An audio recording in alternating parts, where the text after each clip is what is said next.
There we go. Pfft. I don't know what the fuck happened there.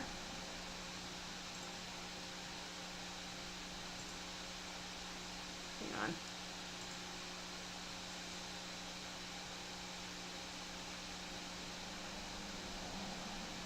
Make sure this is actually working.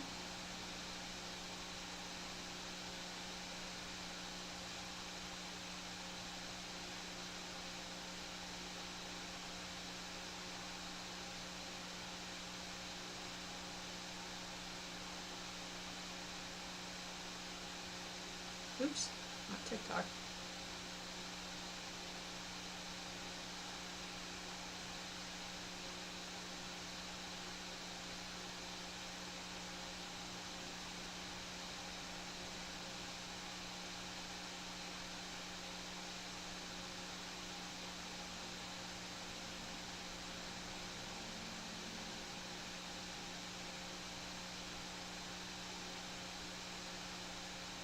That was so fucking weird. Hang on.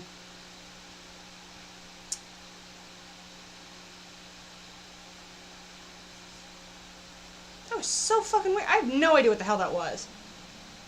That's literally never happened to me before.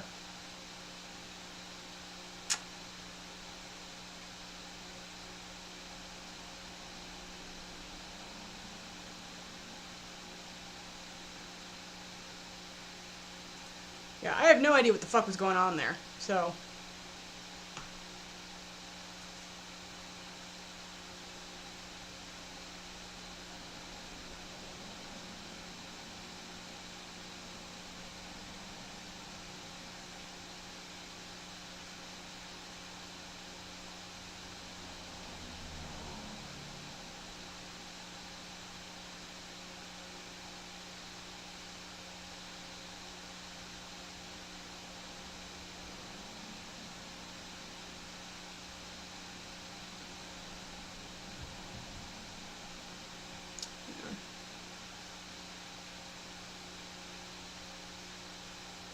Crunch, crunch, crunch. Yeah, that sucked. That was really weird. I had a bunch of fun people in the chat, too. Hopefully I just fucked off. Like, I literally, like, started playing the fucking book again, was talking, and, like, I didn't even notice that it had stopped. I'm really bummed out by that. Like, fucking, I don't even... That really made me mad. I'm also gonna open Discord back up.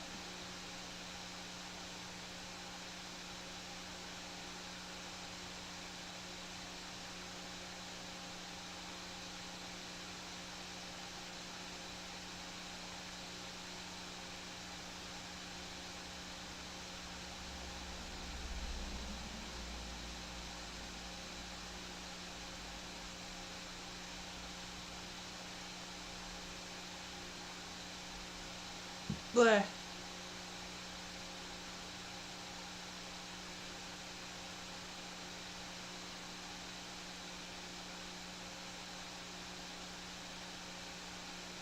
Yeah, I have no idea. Sorry, like, I have no idea what the fuck happened. I literally, like, came back, sat down, and, like, started talking, and the stream was just ended. I didn't even notice for a good, like, couple of minutes. And then, like, I went to look at the chat, and it was like, stream ended, like, 56 seconds ago. And I was like, why? I didn't touch anything. I got no idea what the fuck happened there. So, but anyway, this expansion pack is one that I've never actually played with before. So, like, I'm assuming that we actually, like, sit in classes and stuff.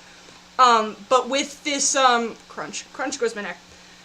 But with this and everything, I have a mod where, like, you can have sex, but there's also, like, more realistic, like, attraction. You can set, like, what, hair color, eye color, fashion choices, like tattoos, body, type people are attracted to. Apparently Lorne sees somebody he thinks is really ugly, because there is a +1 discomfort set for him, and the buff is, "Gah, my eyes, from seeing an unattractive sim. There are ugly sims, and then there are utterly repulsive sims. Unfortunately, Lorne's eyes were bombarded with the sight of a sim that they find particularly abhorrent. It would be best to look away, otherwise Lorne might end up feeling truly ill. And there's no mirror around, so I wonder who he's talking about. Also, he really has the balls to be saying that. Revitalized from nap? You don't get to be revitalized. You deserve to be uncomfortable. Fuck you. But, so yeah. Free time before class starts. It's morning before class. Students are gathered and left to their own devices. Grab what you can from your locker and stop by the principal's office to learn about the new school. So, those are the options for the day. And if we do that, we have a decent day. But, I don't want Lorne to be comfortable, so fuck him. Go here. But yeah, this is the high school that you get in the expansion pack. And with the callback, or the... Peacefully all night, didn't have another nightmare. He woke up to the smell of pancakes in the kitchen, so he stumbled out of bed. Made his way to the kitchen where Brooke was in the middle, flipping another pancake, and gave her a good morning kiss. Then proceeded to pour himself a cup of coffee and sit down at the table as Brooke placed a plate in front of him with 3 large pancakes on it. After spreading some butter on the pancakes and covering them with maple syrup, he took his first bite. He considered the taste of Brooke's pancakes like having up on his tongue. He didn't think anybody made pancakes better than his mom, but Brooke had proved him wrong about that. He had the pancakes gone in a matter of minutes. So creepy. Brooke frowned at him when she returned to the table with his plate of pancakes and found his plate empty.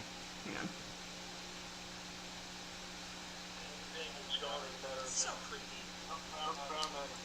That's so weird. Now what the fuck? What's wrong, he asked.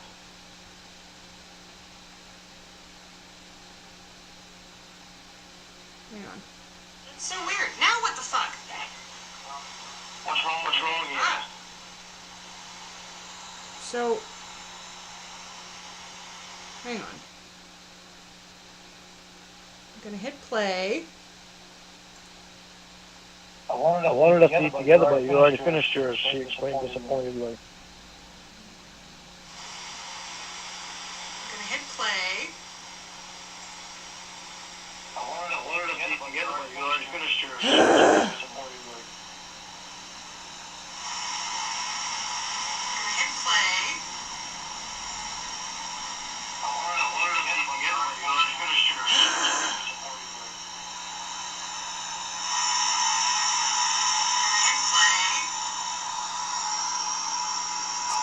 But look at proving wrong about that. He had the pancakes gone in a matter of minutes. Brooke frowned at him you piece of shit. Returned to the table with a plate of pancakes and found his plate empty. God! What the fuck? My laptop is conspiring against me now. Cool. Hang on.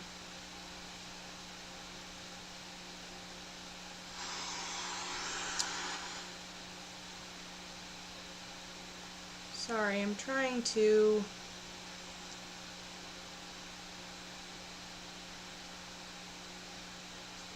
I have never restarted Streamlabs while I'm streaming, but I'm going to try it, and I hope it doesn't fuck anything up.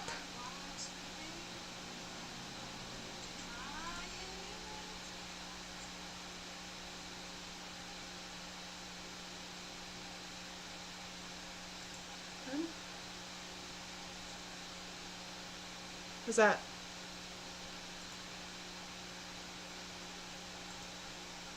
Oh, fuck. Didn't realize Lorne was, like, doing stuff.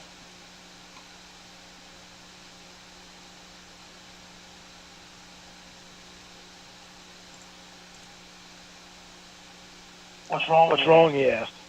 I wanted to...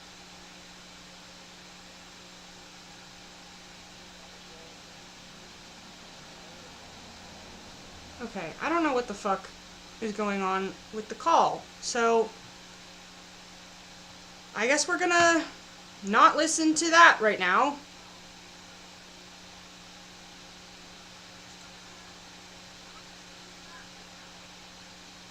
which is annoying, but...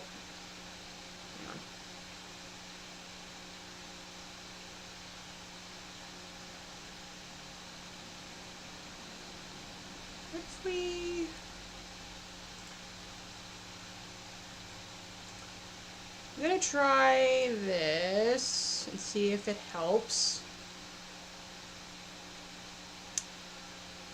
Because it had my desktop audio on, but also my mic. I wanted us to eat together, but you already finished yours, she explained disappointedly. I'm sorry, honey. They were just so good that I couldn't There we stop go. after I took... Yeah? Okay. I did it! Okay. First bite. Okay. I'll forgive you this time, Brooke said. But tomorrow don't touch it until I'm able to eat with you. Okay. Aaron smiled at her demand, then finished drinking his coffee while she ate her pancakes. The next couple of months went by quickly as Aaron got an honorable discharge from the Army and started his new job as a mechanic for the school bus garage. Thanks for telling me. The wedding was quickly approaching, and Aaron and Brooke were getting more anxious and more nervous. About 2 weeks before the wedding, Brooke began not feeling well, so she went to the doctor to make sure she wasn't coming down with something. The last thing she wanted was to be sick on her wedding day. Aaron went with her to the doctor and looked in the magazines in the waiting room while she was getting examined. The doctor came out and Aaron stood up to find out what was wrong with Brooke. I think that you should follow me, Aaron, the doctor said, trying to keep his composure. Aaron did as the doctor recommended and followed him to the room that Brooke was in. When he entered the room, he found Brooke was still dressed in her clothes, so he figured that meant she didn't have to be admitted into the hospital. Brooke looked up at Aaron with tears in her eyes. Yes. He stinks, and the other students can What's fucking going on? smell him. What's wrong with her? Aaron asked worriedly. I think Brooke should tell you, the doctor said in return. Brooke, what is it? Aaron asked. Brooke took Aaron's face in her hands and kissed him, then put her tear-soaked cheek against his and softly said in his ear, "You're gonna be a daddy."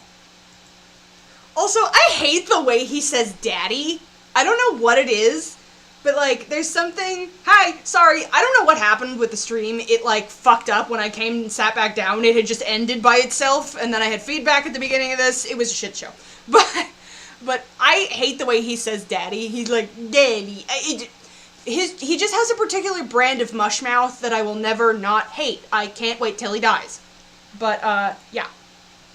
Aaron's mouth dropped as he tilted his head back and looked into Hey, look, Lorne drew himself. You're pregnant? Yes, as a smile began lighting up his face. Yes, she said happily, while wiping the tears from her eyes, from her cheeks. Aaron picked Brooke up off the floor and held her tight against him. He never felt so happy or complete in his life as he did at this moment. He wanted time to stand still as he held her. He turned to the doctor and asked, "How far along is she?" "She's about 6 weeks right now," he replied. "Is the baby all right? Is there any precautions that we have to take?" Aaron asked. "The baby is perfectly healthy as far as I can tell right now. I got Lorne the shittiest In about another 3 months, if you both want to know, I'll be able to tell you more. Like the baby's health, or whether it's a boy or a girl," the doctor explained.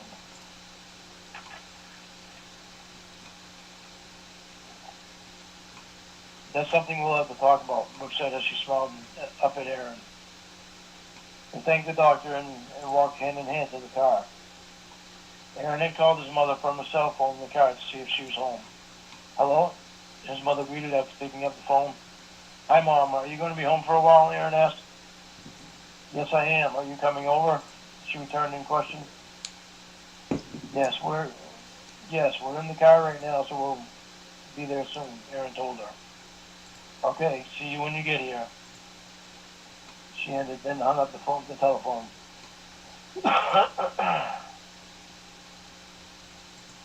Aaron clicked the end button on the Oh, cell you know phone. we gotta make Lorne complain about his love life. Head right over there to tell her she's going to be a grandmother again.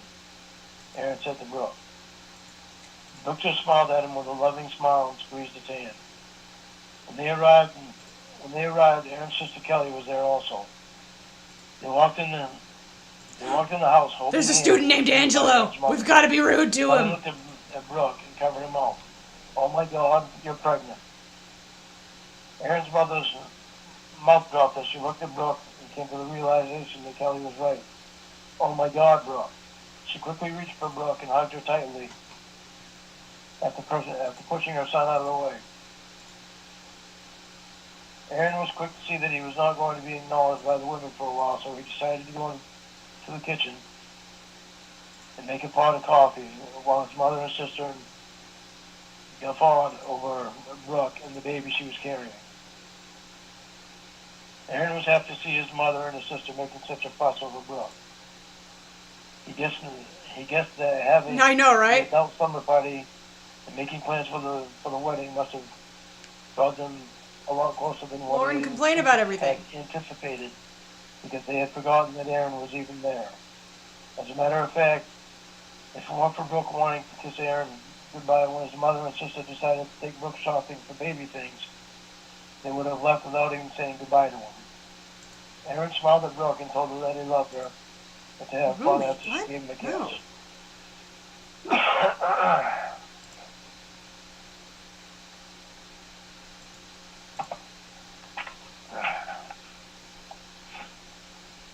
After the women act left, tough. Yeah. Aaron turned the TV on and began watching the news. They talked about the war in Iraq. Uncool They adult. talked about another suicide bombing that killed 23 Iraqi civilians and 2 United States military soldiers. The women were gone for quite some time because Aaron fell asleep on the couch while the TV was still on and began dreaming about being in Iraq, back in Iraq. Look at how filthy he is. This time it was completely different because in his dream he was holding his newborn baby with Brooke standing next to him. She had a black hood over her head and was on her knees with her hands tied behind her back. An insurgent was standing behind her with a gun to her head, and Aaron screamed, "No!" and woke up to the wails of a baby crying. He looked down at his hands and saw nothing. Then looked up at the TV to see that the movie 3 Men and a Baby had come on, and that was the baby wailing that he had heard. Oops. Aaron moved himself to the bathroom mirror and found that he was soaked in sweat. I wonder if I can make him hit on his teacher. I don't think I can. Filled them with water. After splashing the cool water in his face, he looked at himself in the mirror again. No. Hang on. Go home, you bum. Why would you have a ridiculous nightmare like that? He asked himself. He heard the sound of a car pulling in the driveway, so he knew the women were back from shopping. He quickly reached for a towel and dried the water from his face and went out to help the women bring in all the new baby stuff they had bought. Brooke gave Aaron a kiss. Oh, wait, hang on. Then a hug and felt that he was all sweaty. "Are you all right?" she asked with concern. Be rude. Go be rude. "Yeah, I just fell asleep on the couch while you were gone and it got a little hot." He explained as he did his best to rid the concern that showed on her face.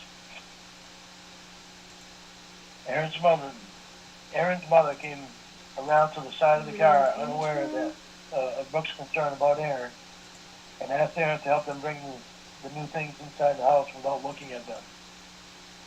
Once they finished unloading all the things from the car, Aaron sat down and began eating the meal that Brooke had bought him at Burger King, while the woman sorted through the new baby items. "Your mom and sister are coming over tomorrow and help me turn the guest room into a nursery, and I want you to be there with me, okay?" Brooke asked him gently as she leaned over and gave him a persuading peck on the lips. "Nice move," he told her. "How can I say no when you ask me like that?" He asked her with a smile that told her he'd do anything she asked if it would make her happy. It wasn't long after that, Josh called and wanted He couldn't even talk to anybody. They were all like gross and went away. Aaron and Brooke had also decided to leave and go home too. Aaron gave his mother a hug and kiss goodnight and headed to the car, leaving Brooke standing there discussing some things with his mother about the next day. After 10 minutes of waiting in the car, Brooke finally opened the door and got in.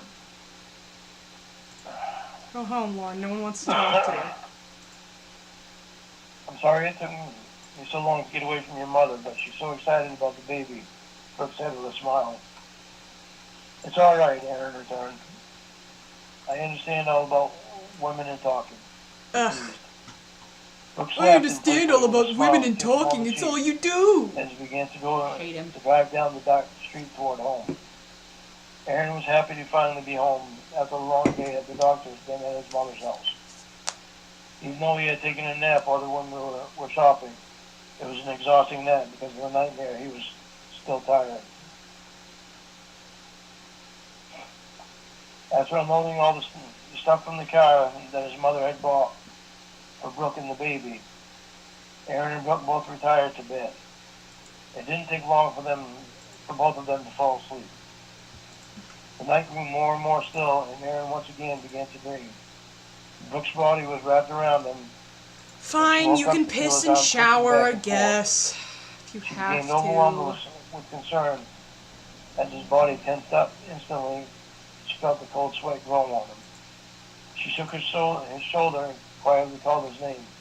Aaron, Aaron. Aaron snapped awake and sat up straight quickly. His breaths were deep and heavy as he looked straight ahead into the dark. Brooke sat up with him and ran her fingers through his hair. Are you all right? She asked him quietly.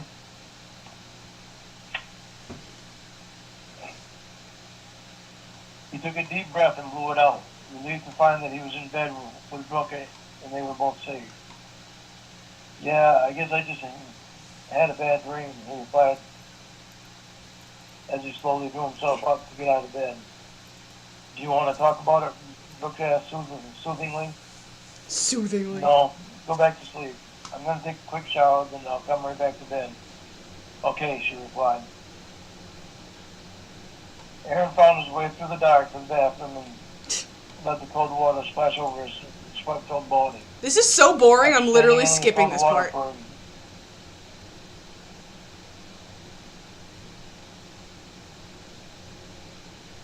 The burners to the stove in the off position.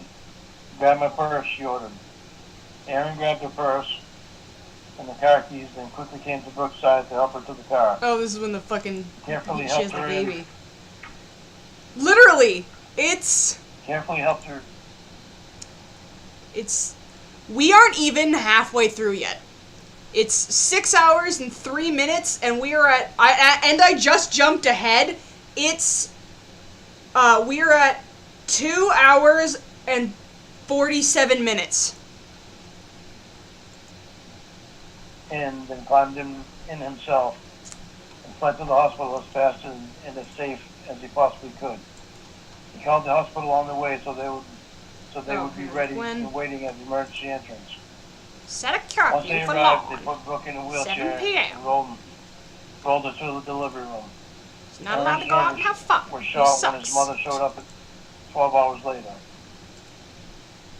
Why is it taking so long for the baby to come out? Write a note for Lorne. He asked his mother. It is my car, you know. Stepped away from Brooke's side for a moment. I'm gonna make Gwen... That's natural, she answered. Make a chicken pie. I was in labor with you for 23 hours. When our contractions get closer together, the baby will come out. I talked to the doctor, and he assured me that everything was fine with Brooke and the baby, so you don't have anything to worry about, Daddy. Ugh. His mom said assuringly.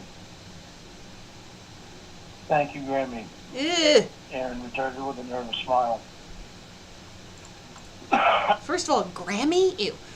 Should we have Mama Gwen make a blueberry pie? Or, I don't think there's a chicken pot pie. I think there's like a beef pie. Yeah, there's a meat pie. Hang on. I don't know if there's specifically a chicken pie. There's a cottage pie.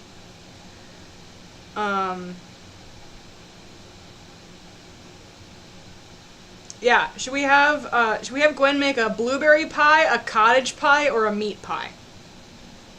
Because I kind of want to have her make a blueberry pie, but I don't know. We'll start with blueberry pie, I guess. Grammy. Ugh. 6 more hours went by, and the baby finally decided to come out into the world.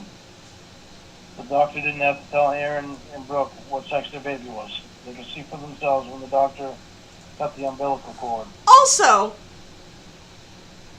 I know that's technically accurate. Like, if you just had a baby, you'd be able to see its tiny penis. But, like, what a creepy thing to write, still. You know what I mean?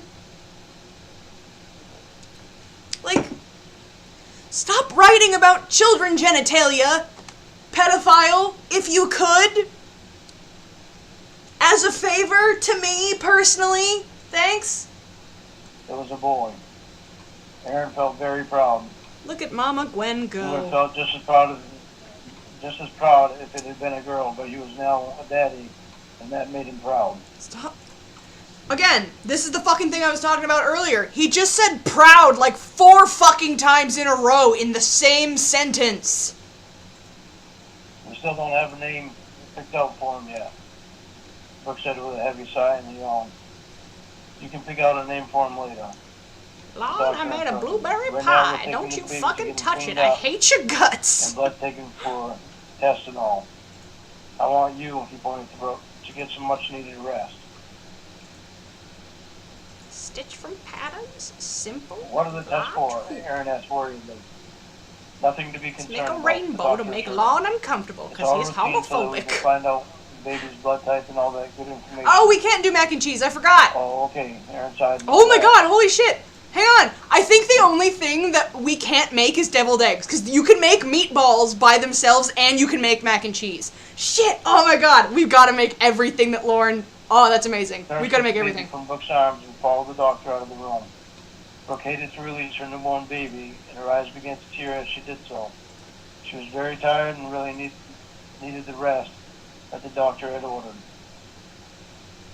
You can go home and get some sleep if you want to, Mom, Aaron said as he noticed his mother's eyes begin to close while sitting in the only chair in the room. No, I want you to go lay down on the couch in the waiting room and get some sleep. The administrative lady said that it's always slow this time of night, so you won't bother anyone in the waiting room. I'll stay here with Brooke while she's sleeping, his mother replied. All right, I'll come back as soon as I wake up. I love you, Aaron told Brooke as he kissed her and left the room. Now, you close your eyes and get some sleep, Aaron's mother told Brooke with a pat on her hand. I'm going to sit in this chair and knit my new grandson, an outfit, and I'll be right here when you wake up. Thank you, Brooke said with a tired smile, then closed her eyes and went to sleep.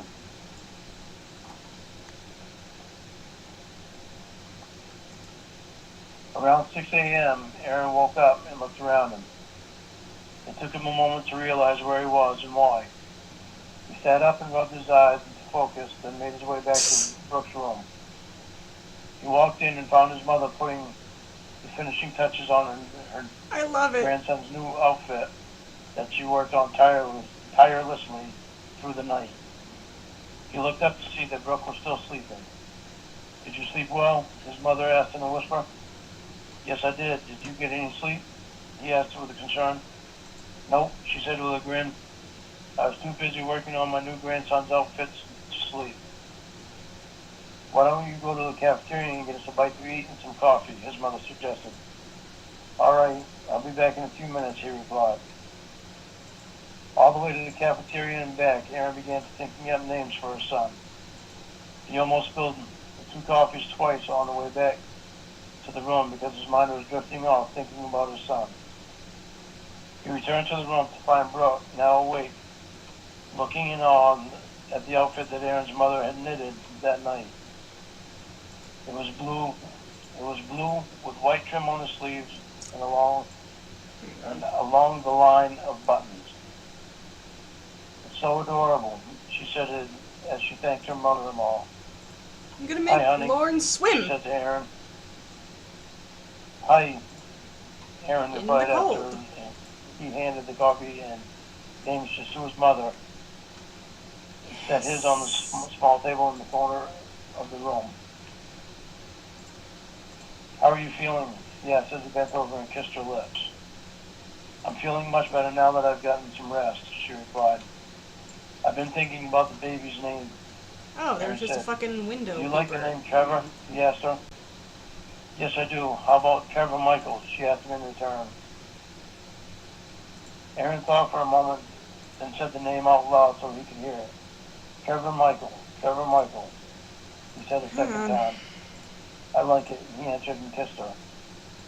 I guess we have a name for him now, Brooke said as she took Aaron's hand in hers. That's good, a voice said from the doorway, because you have to fill out the baby's birth certificate. A nurse walked in behind the doctor with the baby in her arms and bent over to gently place the baby in Oh Brooke's shit, arms. Lorne's gonna die. Hang on. Aaron looked at Brooke, the baby and his mother. Aaron looked at Brooke, the baby and his mother proudly.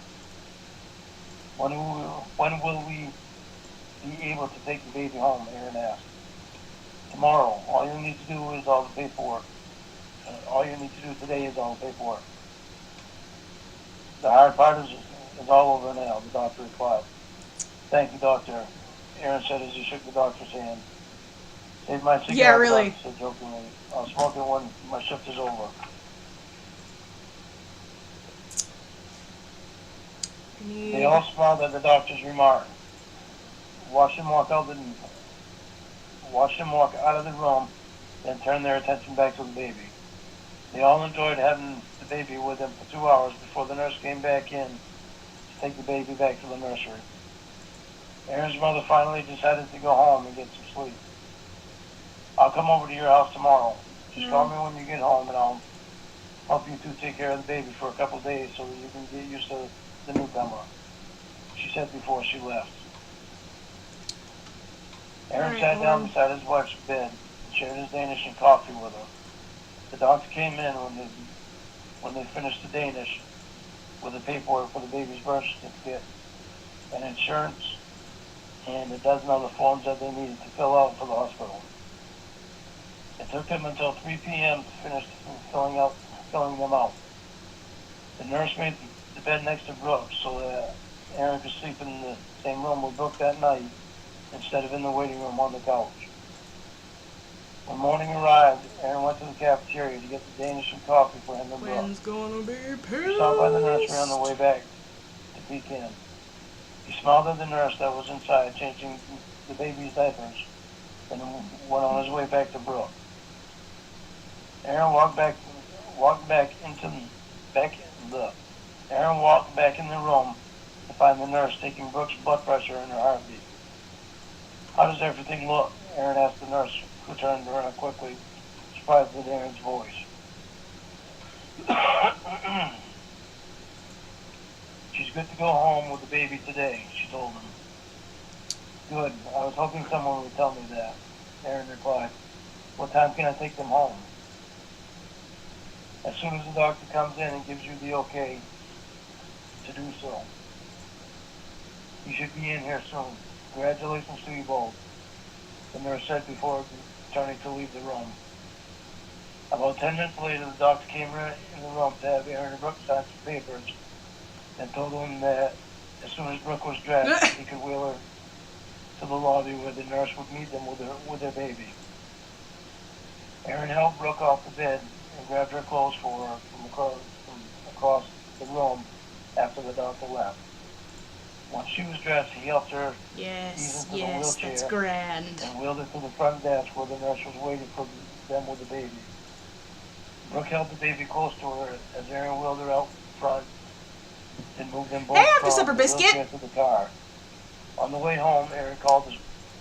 We are doing essentially a legacy challenge. This is teenage Lorne, and Mama Gwen, she actually usually doesn't look like this. She just has basically, like, not taken off the gorilla outfit since she put it on.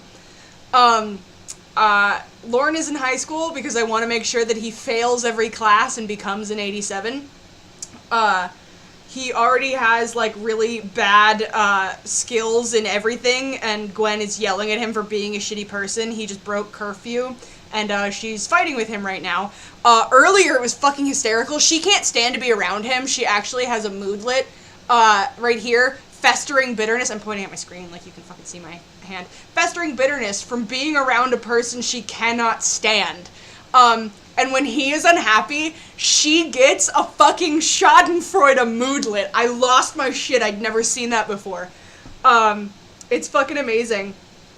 I am only basically doing this and making him go through high school and whatever because I already did a couple of streams making all of his catfish as Sims and him as an adult. But then I realized if I made him like live with Mama Gwen and go through high school and everything, I could make him a more accurately shitty person as an adult Sim. So I'm doing this first, and then I'm going to put him back into the house with all of the catfish once he ages up. So that's what we're doing right now. We're also listening to him read Taken Abroad. This is actually not what she usually wears. She has like a human form. She just hasn't taken this outfit off. This is what she looks like normally. I'll put her in her bathing suit so you can see how hairy I made her in her silverback heritage. But, hang on. She's in the middle of yeah, that's true. I miss the gorilla. But they're in the middle of an argument right now, so after she's done screaming at Lorne, she'll change into her normal human bathing suit, and you'll see her hairy body. I made her, like, have a kind of a gorilla face. But at the end of this stream, when I call it for the night, I will go into Create a Sim and show off all of the catfish Sims and their outfits before I, like, end for the night. But we're also listening to Lord fumble through Taken Abroad, and we're only, like, halfway through it. His mother. Hi, Mom.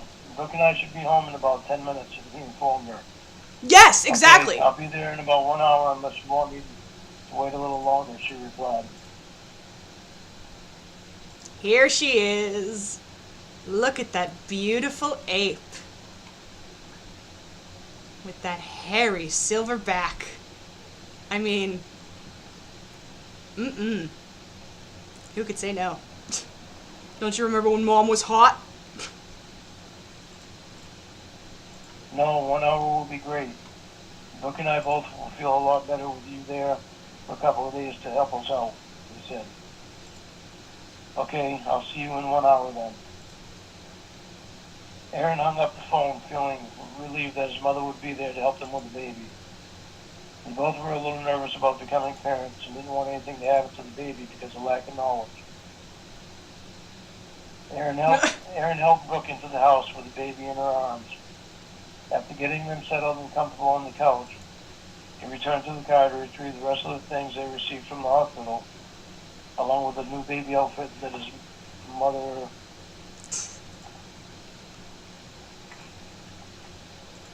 mother knitted. This is her normal, well, she's gonna change this.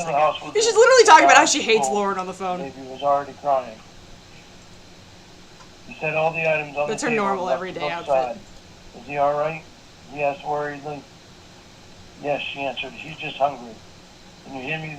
His bottle? It's on the counter. Aaron fetched the bottle and handed it to Brooke. As soon as the nipple was in the baby's mouth, the wailing ceased. Aaron was relieved to see that Brooke was right about the reason why the baby was crying. He heard his mother's horn sound on her car as she pulled in the driveway. He opened and this the is door their and house. shouted, "Hi, Grandma. Do you need any help with anything?" asked Lorne, I need your help. I'm dummy thick, but the clap of my ass cheeks has alerted the other gorillas. That wasn't even a good Mama Gwen for once. I usually do a pretty decent Mama Gwen voice. Aaron asked his mother. No, I don't, Daddy. I've got it all just fine. Ew, I hate that I hate that Lorne writes that his fucking Gary Stu Insert's mother calls him daddy once he has a child. It's so fucking creepy. The car door and began walking toward the house. Aaron waited for his mother with the door open and then closed it behind her when she was inside. Sadie stopped her. Hi, bro. I see it didn't take long for the baby to get hungry, huh? Aaron's mother smiled at the sight of her daughter-in-law and her new grandson on the couch. It made her happy to see her son's life coming together so well.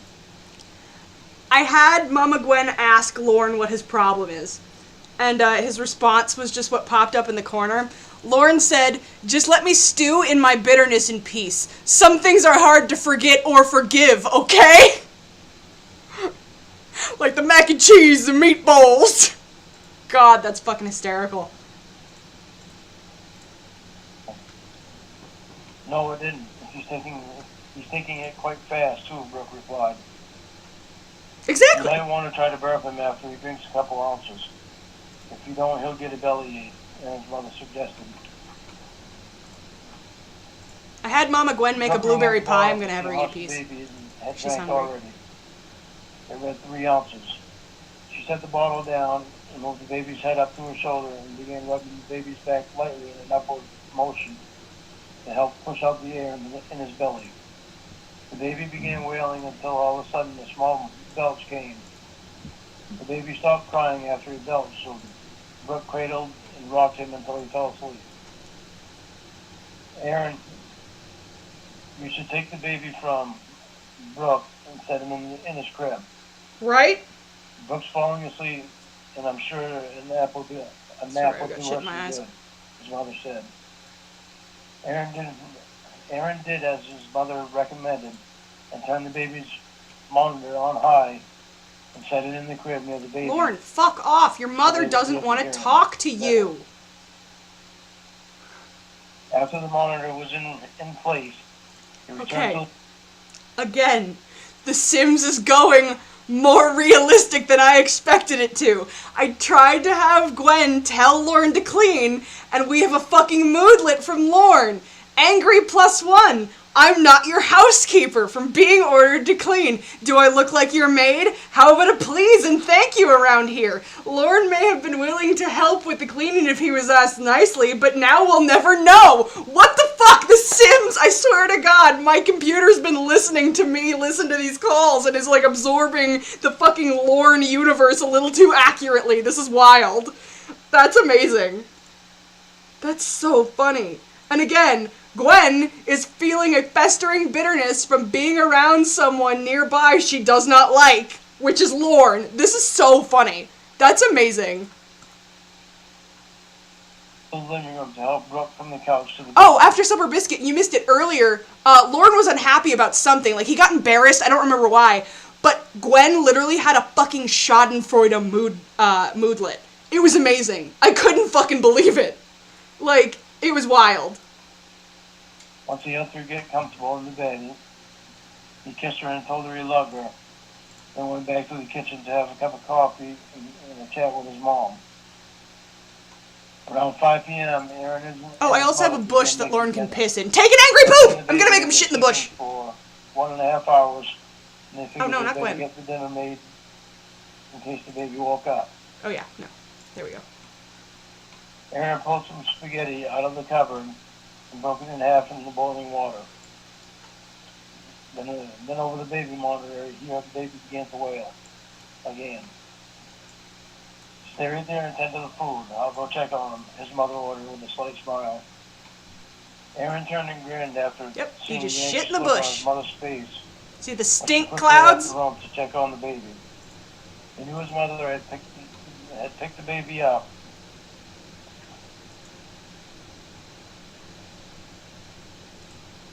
When the wailing stopped and the baby monitor turned silent.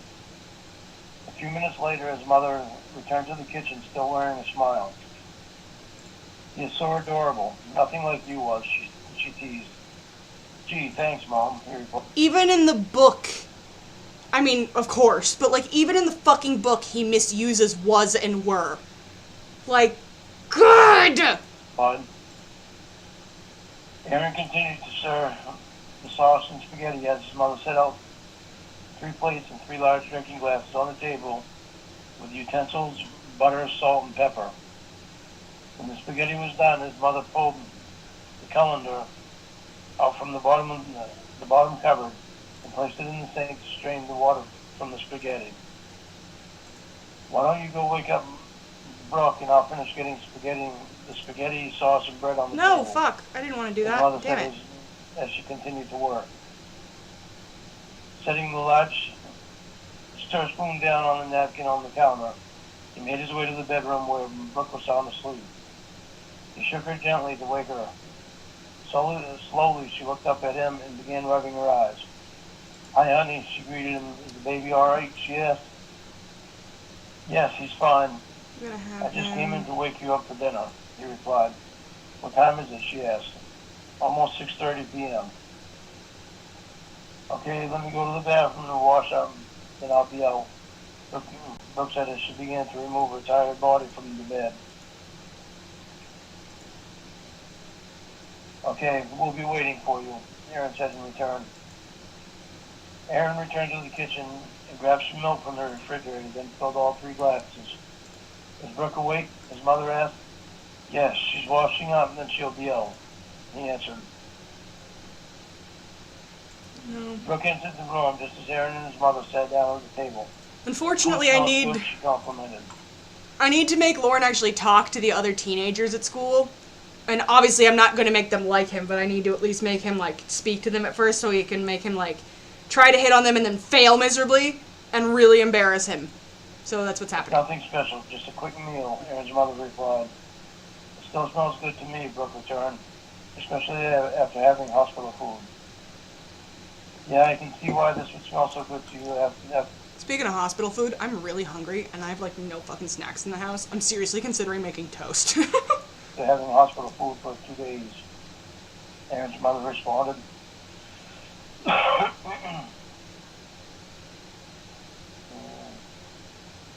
Brooke no sooner finished eating her plate full of spaghetti when she heard a loud cry come from over the baby monitor. "Honey, can you go get him and bring him to me, please?" Brooke asked Aaron.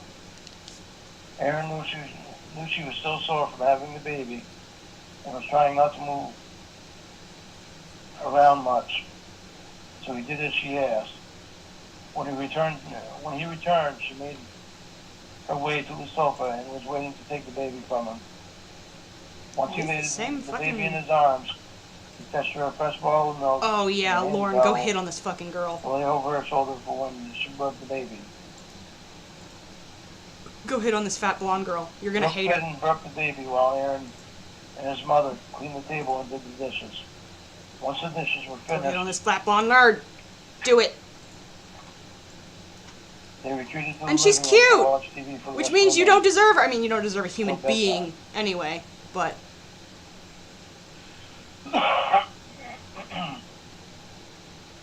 No! Fuck, hang on. I think that's right there. "He is so adorable. Nothing like you was," she teased. Technology. "Gee, thanks, Mom," he replied. "Oh, wait a minute. Oh, Give me the bad manners straight, bitch.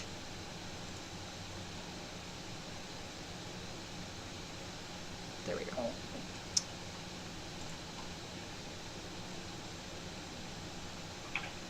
He's literally yelling at her. how's your drink taste, honey?" Spread rumors about woohoo! Oh my god, yes! Okay.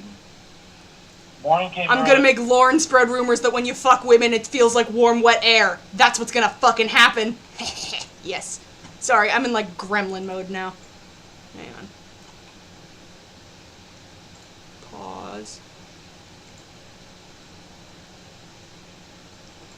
I'm literally going to have him say one thing to all the female students and then scream at them. Hit angrily. Go hit your locker, Lorne. That's the healthy thing to do.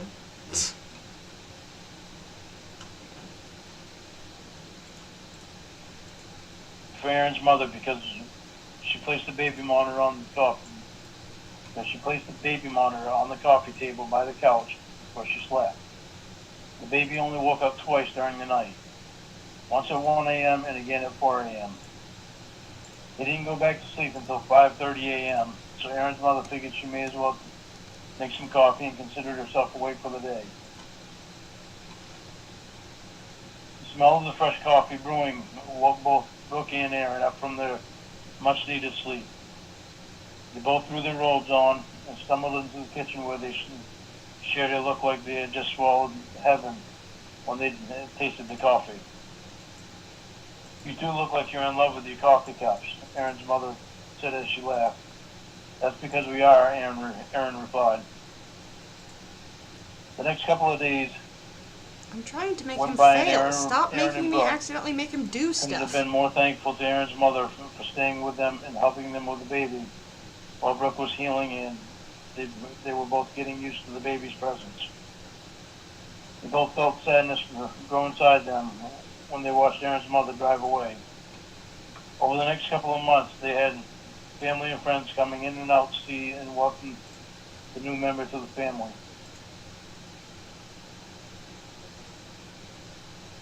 Aaron had never taken so many pictures in his life as he did the first 6 months of little Trevor's life. Oh, He couldn't believe how much...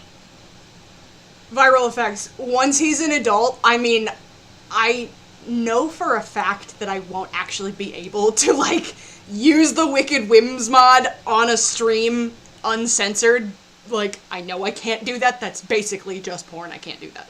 But, like, there are things that can be done as far as, like, the animations for that mod goes. Like, there's a straight up cuck thing there. Like, it could be done technically. I just wouldn't be able to show it if we did it. You know what I mean?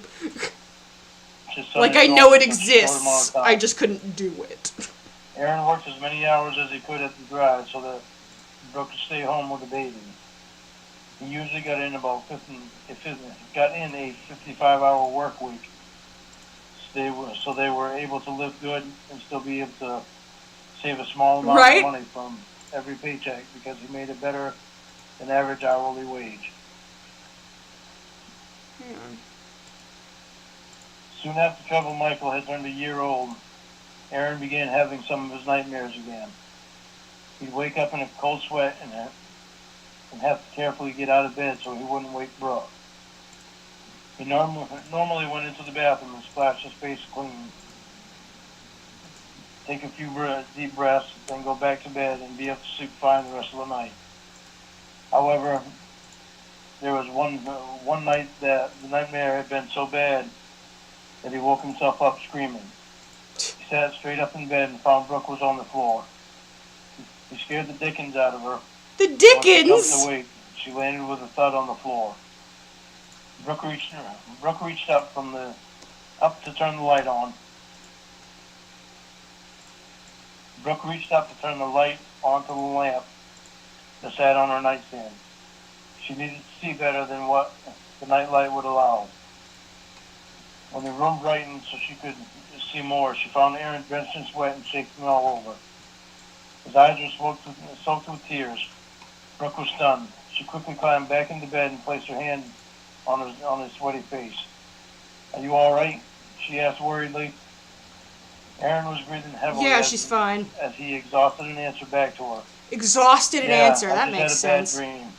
I'm sorry I woke you, honey. It's all right. You want to talk about it? She asked in deep concern. Should we have Lorne order? Should we have Lorne order the meatballs? I think we're gonna.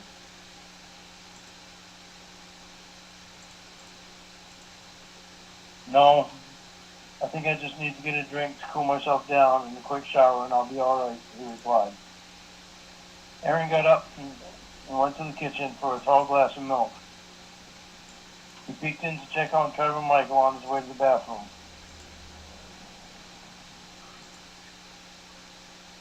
still asleep. Thank God I didn't wake him up too, he said quietly to himself as he pulled the door closed behind him and then got into the shower.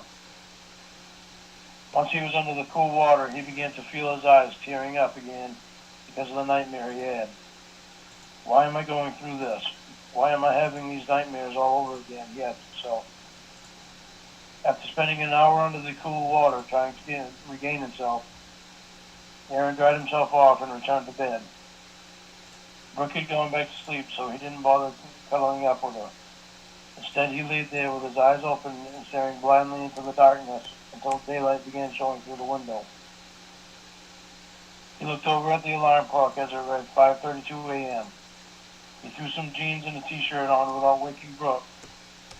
Come on, pretty girl. Ugh.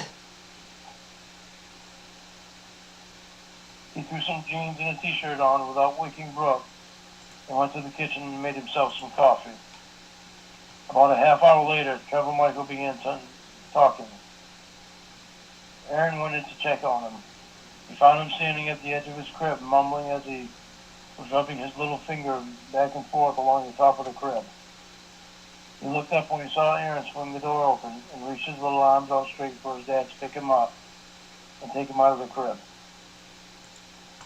Aaron? I literally, this is so boring. I literally kind of want to skip ahead to when he starts fucking killing people.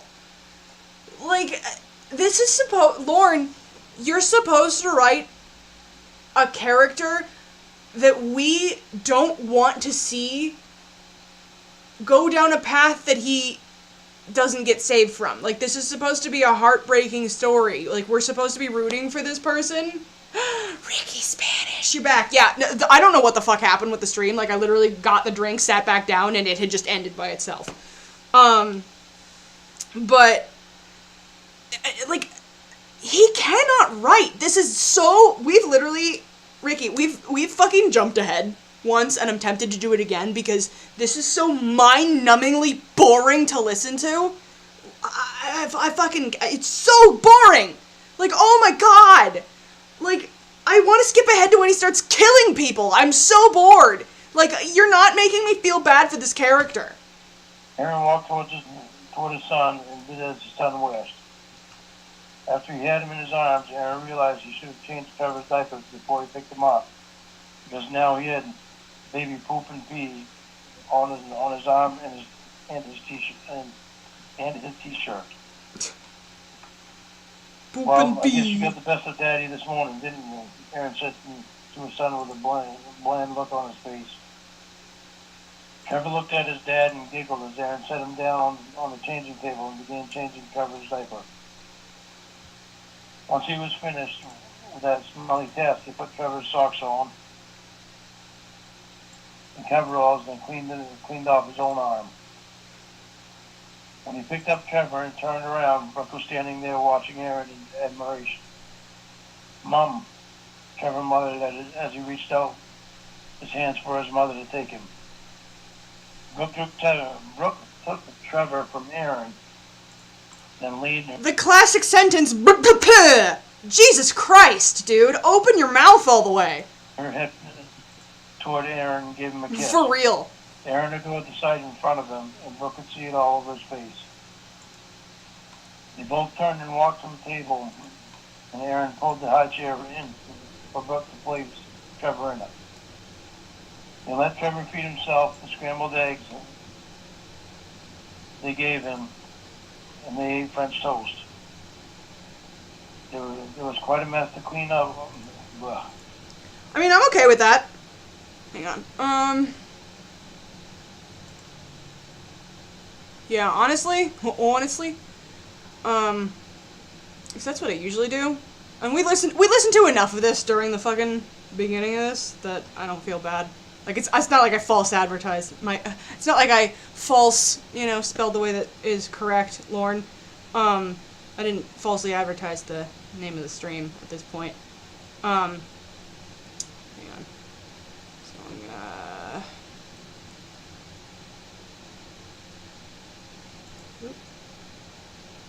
So I have a little, playlist of calls that I like. If it'll open. What the fuck is it? There we go.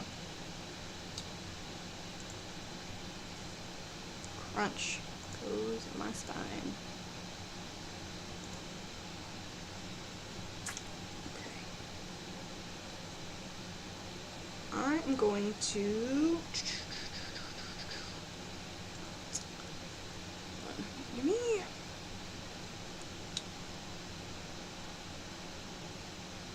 give me a second, actually. I really have to pee. Yeah. So what I'm gonna do is I'm gonna pop on a Sloth Cat video real quick so I can go to the bathroom, and then when I come back, we'll listen to a call, okay? Hang on. Beep. Ah, chatception. Hang on. Back. And then, oop. And then we will put this on.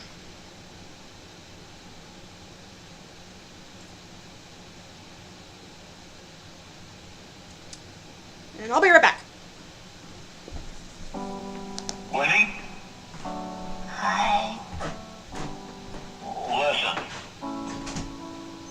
Again. Dan, and Dan. And again.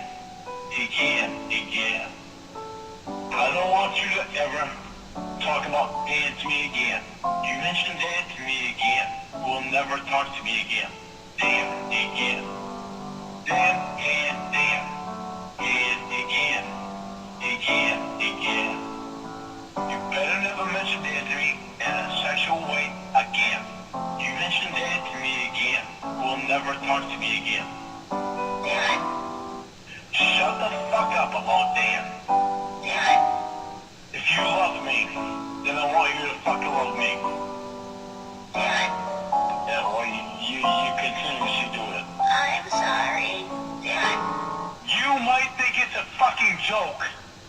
It's not a fucking joke! I'm sorry. Listen. Again.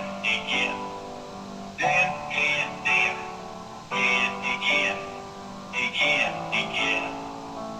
I don't want you to ever talk about Dan to me again. You mention Dan to me again. Dan. Shut the fuck up about Dan. You mention Dan to me again. Dan. Hello! Shut the fuck up about fucking Dan! I'm sorry. Listen. Again. Oh, Dan, and here we go again. stop it! Here we go. Here we go again, 'cause you don't stop your stupid bullshit. I want you to call him up, because Emma's been the only one that's fucking proven herself to me. Call him up. Emma. Stop it. Hi, Dancy. You think I'm fucking kidding?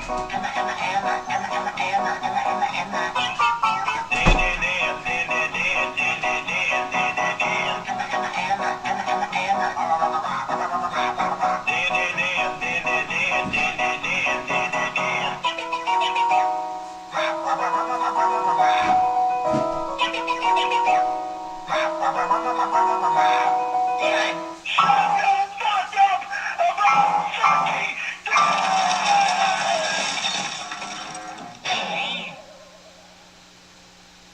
You know, the sad thing is Dan didn't do anything wrong. I'm making a pot pocket!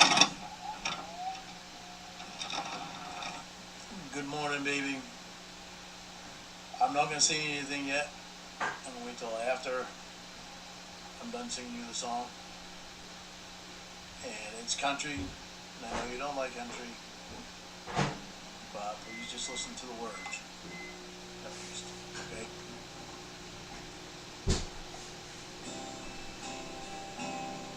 They read you Cinderella, hoped it would come true, that one day your Prince Charming would come rescue you. Like romantic movies, you never will forget the way you felt when Romeo kissed Jump scare.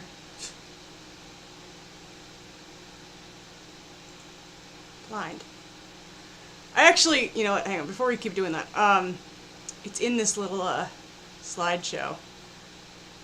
This is just art that I drew, and don't worry, I actually washed my hands, unlike Lorne. But yeah, that one right there. It was something that I drew, after a stream that, Lorne Identity did. He watched that video.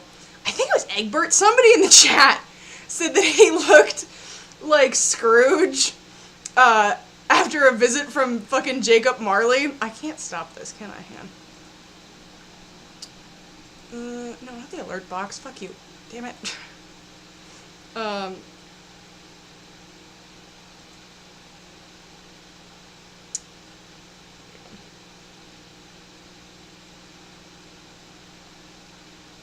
Yeah, I can't. Oh well. Done. Let me see if I can add a source right now. I'll just pop in an image, and we'll just have you look real quick. But, it made me laugh really hard. Just fucking people, talking about it. And, hang on. Let me use it. There it is. Open. Done. My hot pocket's done. Yeah.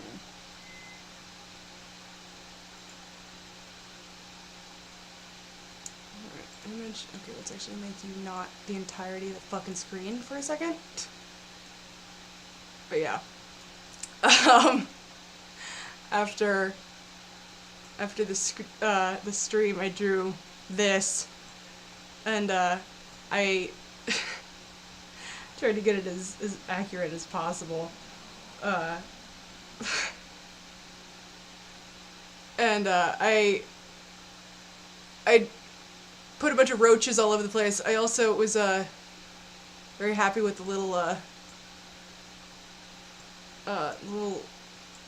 freshly sucked on Lamondre under Lorne's pillow there. And the ghost of Tony Farmer with Bud Light adorned chains rattling, haunting Lorne, telling him to calm down, woman, as a Google satellite drifts past Lorne's window with a little poster of Jamie the robot with her loving signature telling him to fuck off upstairs. Complete with floppy hat and candle. But yeah, I thought that was really funny. So, but actually, before we get back to the calls, like actually listening to stuff, I do actually want to watch that video, even though they watched it the other night when Wes and TLI streamed. Reborn made such a great point, because it drives me nuts in the videos of Lorne. Man, my fucking Hot Pocket's beeping. Let me grab it. Hang on.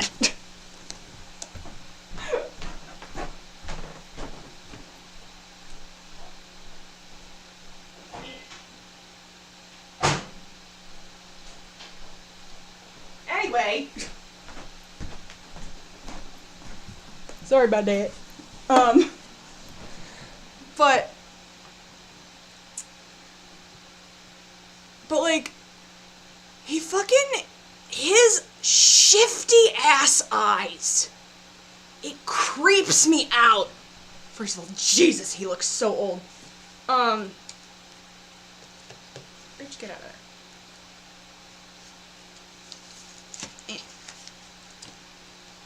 But,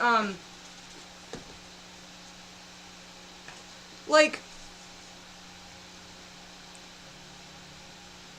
it's the creepiest goddamn thing. Oh, God! Okay, this is slightly off topic. This video reminds me of a time when I was like 19, I was working in a gas station, and this old man walked in with a guitar. And I was on, like, the closing shift. It wasn't a 24-hour, we closed at midnight. and I worked with this old woman, and she was kind of a bitch. But she could sometimes be nice. But he walked in, fucking shuffled in, and sang some song. And I don't think it was a country God, absorbing too much Lorne. I don't think it was a country song. But, it was some propaganda America bullshit. And I was just standing there so uncomfortable. And he finished, and as soon as he finished singing, he started rambling about, mind you, this was before they fucking legalized gay marriage. And he starts rambling about how if the gays can marry, they're gonna fucking ruin this country. And I literally almost leapt across the fucking counter to swing on this old man. And it's reminding me of that so much right now, to see withered old fucking testicle skin Lorne with his, he looks like he doesn't have any teeth also, especially where I paused it. Just fucking gumming away and yowling like a dying cat with this fucking guitar. I hate him so much. Shut up! And now I want to say something to you. Okay, hang on. Let me step all the way. There you go. And now I want to say something to you.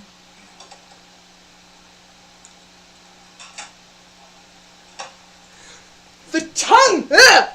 Oh, God, I hate it. I hate it so much.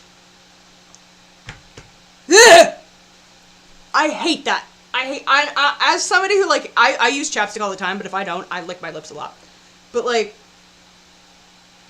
I hate that fucking, that made me sick. The way he fucking licked his lips. But, like, really, literally, from the start of this, as soon as he turns to face, I'm assuming his phone, he doesn't, and I'm wanting to talk because I keep talking to my phone instead of the fucking webcam. He doesn't look at the fucking lens one goddamn time. Not once. He fucking, his shifty ass, creepy eyes. Ugh. I'm sorry for screwing up. And you can tell that he thinks that he's putting on a good act here. I'm sorry for screwing up. He fucking licks his lips like the Joker. And, like, buddy, I don't know who, like, neglected to inform you. Heath Ledger already got the part, won the Oscar, and has since passed away. What do you do? What is he doing?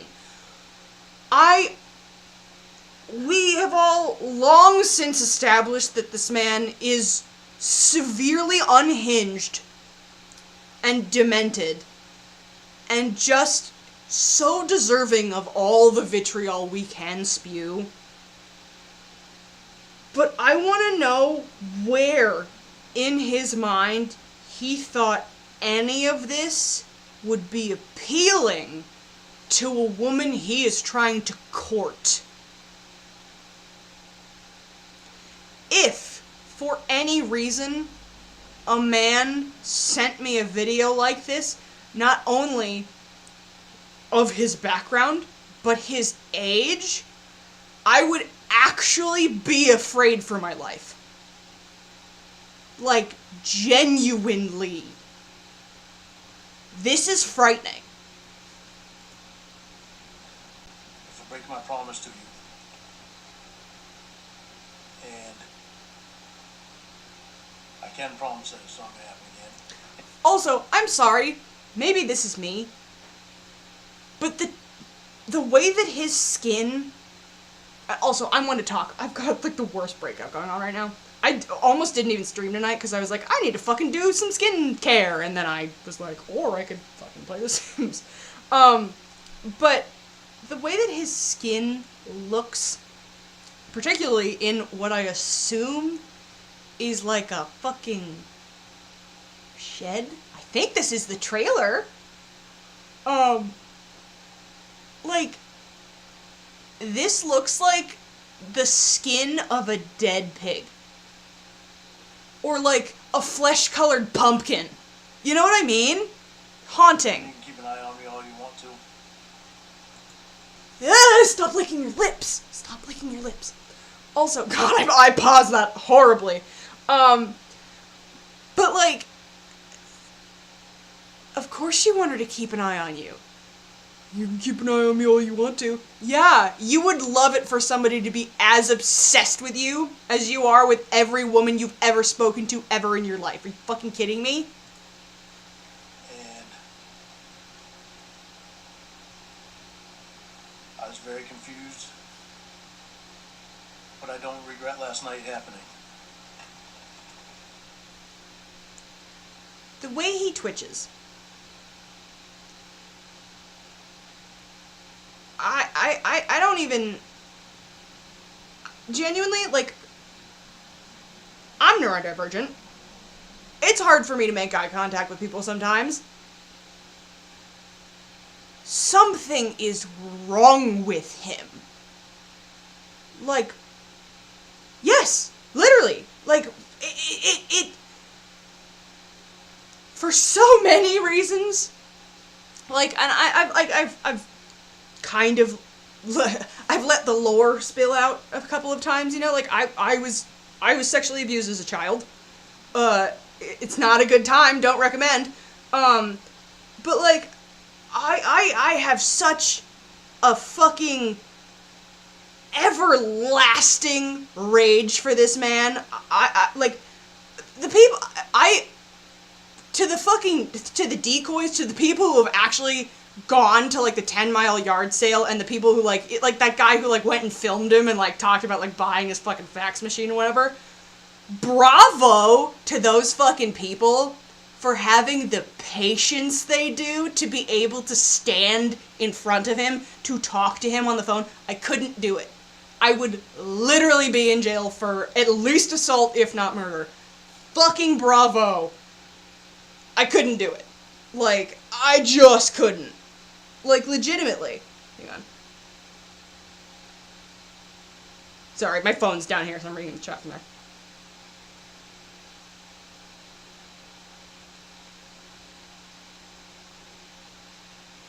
But for real, though, like, I also don't understand. I have, like, literally next to no, like, knowledge or understanding of what the fuck is going on with, like, that Patreon thing. I'm also, like, freshly on it. So, for a little bit of backstory, I'm not an OG Lornographer. I was, like, in the first wave during, like, the Ramona saga. Like, I'm an older Lornographer, but I don't pretend to be, like, one of the brand, like, the OG people. But, like, I'm not gonna take responsibility, but it's kind of ironic how bad I am at Discord, because I think I may have been the person that suggested we all, like, go to Discord for the Lorne shit, because, like, when all of that was going down, the temple was still, like, kind of the place we all talked about that shit, as far as I was aware. And then, from what I remember, like, Lorne had found it, or his probation officer had found it, or something, or, like, there was talk about it being, like, removed because it was, like, expensive to keep up, or some shit. I don't remember. And, like, my ex at the time had just convinced me to make one. And I didn't even really know how it worked, so I, like, suggested that we make a server, and I made one, and I was horrible at it. I didn't know how to moderate. I didn't even, like, my account was free, and, like, it was a shit show. And, like, within a few months, I, like, basically gave it to somebody else to run. And, like, I don't even know if it's still up, honestly. But, so, it's very funny to me how bad I am at Discord, given the fact that I was, like, potentially one of the first people to throw out there that we all make, like, Lorne servers. But I'm so bad at it. But, like, I don't even remember where I was going with that now. Where the fuck was I going with that? I don't know. But, like, the way... Oh, but the, like, the fucking... That Patreon shit, I don't know who those people are. But, like, I've heard... Or I've seen Blue Boy mention the name Pepperette. I don't know who the fuck that is. I'm assuming that's that person. I thought at first that Sue was the person making that disc. I don't even know who Sue is, honestly. Like, there's so many pieces I don't understand that are fucking going on in the background, and, like, I assume eventually we'll get the full story there, but, like, I also assume that there's too many moving parts to really give that full story right now without some shit being fucked up, you know? But, like, Guru, I think, dropped that picture either this morning or yesterday of Lorne and that woman laying on his bed, presumably taken by the woman's husband, and it made me fucking sick to my stomach. Like, for so many fucking reasons, but primarily because, like, I'm a childhood sexual abuse survivor. And the concept that someone could literally go, hey, this man has fake victims, has acknowledged, at least through a computer screen, exposing himself to real teenage girls, the shit that we've heard him admit about his nieces. This man has victims upon victims upon victims, and whether or not you believe he ever actually put his hands on a child, that's a fucking enough. And to go to that man's house and befriend him, and to do what the fuck they are doing, you are just as bad as a pedophile. That's the end of that statement. You are equally as evil as a pedophile. I don't need to know who the fuck you are. And then to go and make a Patreon to try and make money. I literally... I can't begin to actually wrap my head around that. I feel like I'm out of frame. But, like, I can't. Like, I genuinely, and, like, I don't want to get, like, trauma dumpy and weird, because I do that sometimes, but, like, genuinely, because of the way I was abused, I didn't realize it until, like, 3 years ago. Like, it didn't occur to me until one memory clicked back into place, and it literally changed my life. It was horrifying. And, like, I can't fathom the people who go through their life just living and knowing that it happened to them the entire time. Like, like, my brain was like, hey, you can't deal with this until later. So, like, to have grown up as, like, Molly or Melissa or even his fucking nieces, you know what I mean? Like, I guarantee you he did something to them. Even if he didn't actually touch them, he fucking did something to those kids. I promise. So, like, the fact that these, and by the looks of that fucking picture, those people look like they're maybe a little bit older than me, like in their 30s or 40s. Like, I mean, obviously it was like the back of her fucking head. Like, I literally know nothing about these people. But, like, and hell, maybe they just aged really well, but, like, Max, you are maybe a Gen Xer. You should fucking know better. You know what I mean? Like, unfortunately, there's, like, a generational gap, it feels like, where, like, the boomers are kind of the divide, where, like, it happens so frequently for them.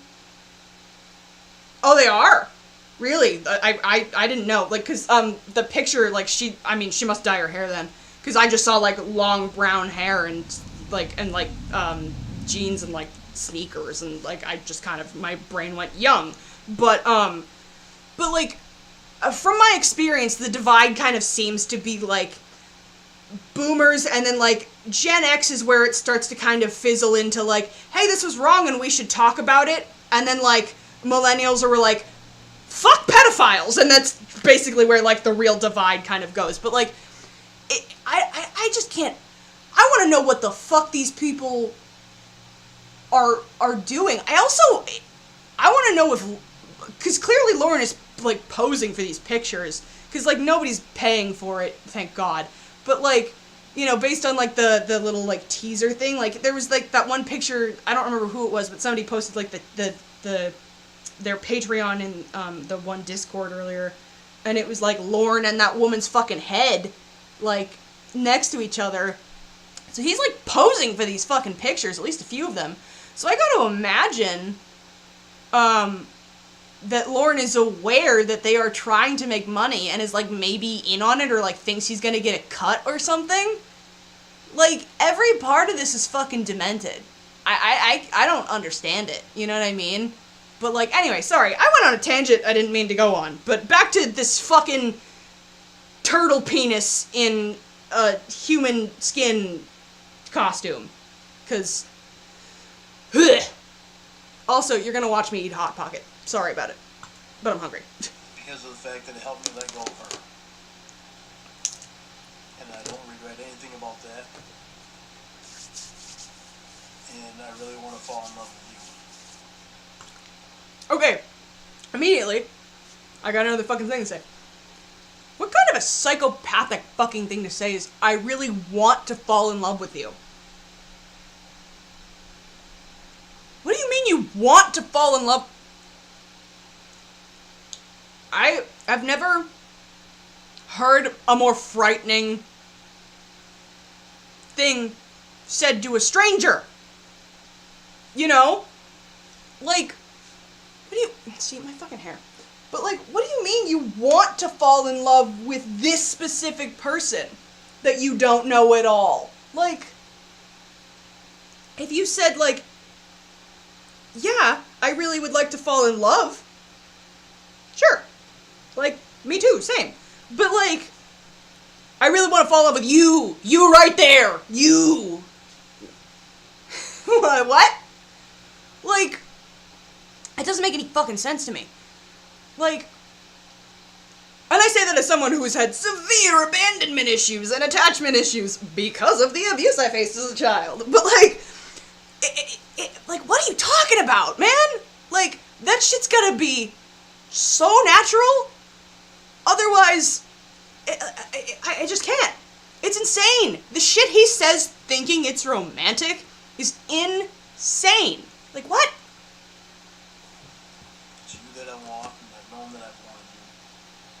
So, I know you say you don't understand it. Sorry, chewing. Literally Ricky Spanish. I'm backing it up a little bit because I swear to God, his eyes unfocus and, like, drift in different directions for a half a second, and I really want to see it again. Hang on. I think that's, like, the tail end of it. God, it's funny. Not there. It's you that I want, and I've known that I've wanted you. Gross. So, I know you say you don't understand it. Oh, I didn't go far enough. Hang on. And I really want to fall in love with you. Insane.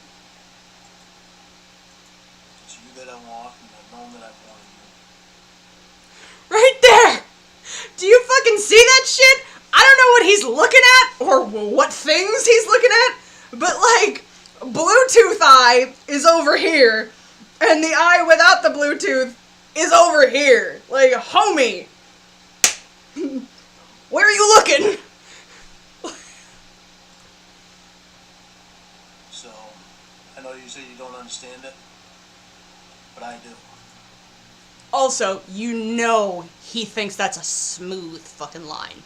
He thinks that's a really hot thing to say to a woman. I know you don't understand it, but I do. So just trust me. Like, listen, Aladdin, why don't you fucking keep your magic carpet?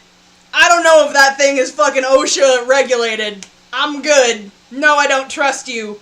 fly off, alright? Like, no.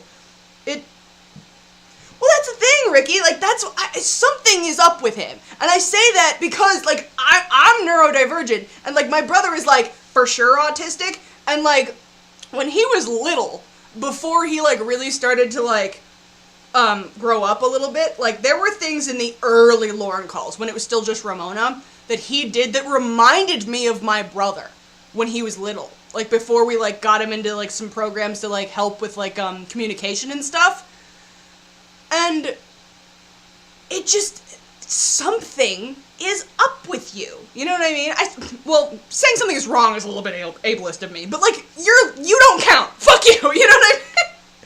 I'm talking to my screen like he's here. But, like, you don't fucking count, asshole. But, no, it just, he thinks that's a real fucking slick line. You know he does. And, like, if he is, like, autistic or, like, on the spectrum in some way, that would honestly explain why he, like, latches on to, like, movies and TV shows the way that he does, because he doesn't interact with humans. Like, so he just goes, this is what human interaction is for movies and TV, because he doesn't actually interact with people. Like, that's actually kind of common for neurodivergence. So, like, it's like, yeah, this is it. This is how you romance women, I assume. Like, but yeah, that's true. Actually, I never thought about that. That's actually pretty true. I don't know. He's so unsettling. And it's funny, apparently, and I only found this out through TikTok, so, TikTok's 50-50 as far as, like, accuracy goes, especially on, you know, this side of things. But apparently, allistic people, which is, like, the opposite of autistic people who don't have autism, it's called allism. But apparently, allistic people can sometimes get the uncanny valley from autistic people. And, like, when I heard that, I was like, oh, that makes sense, doesn't it? But I've never, and, on, like, the flip side, apparently, like, a lot of autistic people, we don't get the sensation of the uncanny valley very often. And, like, when I heard that, I was like, yeah, I don't think I've ever really experienced it very much. And it's kind of funny, because, like, there's, like, that whole thing, people love to spew it, like, oh, the reason the uncanny valley exists is because, it means that, like, at some point in history, it means that there was something that looked a lot like us that wasn't us. What the fuck were we afraid of? It's dead bodies. The thing that we were afraid of that looked a lot like us that wasn't us was dead bodies. They bring disease, they pollute water, they pollute crops. Dead bodies look like people, but they're not people. That's what it is. But that's off topic. But, Lorne triggers the uncanny valley in me. He does not look human.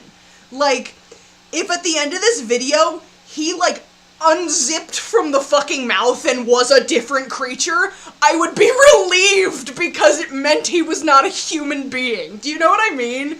Like, he's so... he's so terrifying to look at. Like, and it's so funny to me, like, all the things about H.P. Lovecraft and how he's, like, not actually really a master of horror. He was just really stupid and really racist and couldn't articulate those two things at the same time. So in reality, he's like, air conditioners are scary! And, like, fucking, all I can comprehend is, like, I have to deal with the fact that I'm part Welsh and also black people exist and I don't know how science works! He just, like, wrote it all down because he was, like, too racist to understand anything. He, like, didn't even finish high school. He was an idiot. But like, literally, like, Lorne is what H.P. Lovecraft, like, could not actually fathom. Like, fuck Cthulhu. Cthulhu is not actually scary. Lorne is the unfathomable thing that man should not be able to behold. You know what I mean? Like, ugh. So, I'm asking you marry now if you will be my girlfriend. This too! Hold on! I'm sorry. When he says girlfriend, and you can see him, I'm literally using Beans's laser pointer for this. You can see when he says girlfriend, he like has this little smirk on his face, and just kind of like pulls the ring up in frame like, ha, you're not gonna say no. It fucking cracks me up, because first of all, we got the fucking Super Bowl ring. It's not even this is literally equally as ugly as Bella's fucking engagement ring from Twilight. You know what? Hang on. I have screen share up, so I'm gonna pull it up. Hang on. Bella's... Oops, I can't spell. Engagement ring. Yeah, there we go. Not even there. Images. The only difference is that Bella's engagement ring is like an oval. Look at this fucking monstrosity. Like, these are the same thing. Corporate wants you to find the difference between these two images. Those are the same. They're hideous. Also, that thing's pretty. But like, so ugly. But I remember when TLI streamed this and he was like, what the fuck is a dinner ring? I googled it and I sent him the description. A dinner ring? Hang on, let him get to it first. Right here I'm getting ahead of myself. is a 2-carat diamond sterling silver ring. It's a dinner ring, but I'm going to consider it a girlfriend ring. What a piece of shit. Fucking Mr. Magoo looking ass. I'm literally gonna Google it again while you can see it. Hang on. Dinner ring. Dinner ring meaning. There we go.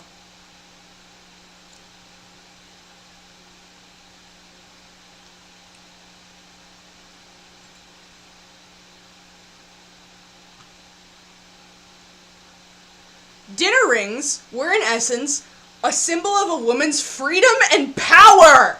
Lorne, you are using a literal I'm single ring, no man owns me ring, as a girlfriend proposal ring. The irony is lost on you. These were not given to them by a husband or boyfriend, but purchased by the wearer herself. Not given to them by a husband or boyfriend, says the man holding it out as an offering to be his girlfriend. So I'm asking you if you will be my girlfriend.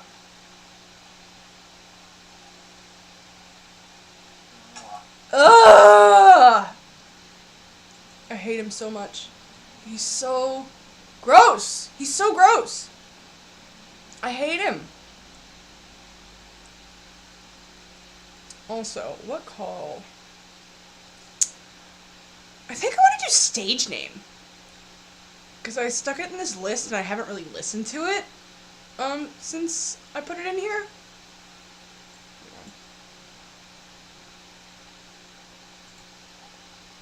Oh, go back to the beginning, you piece of shit.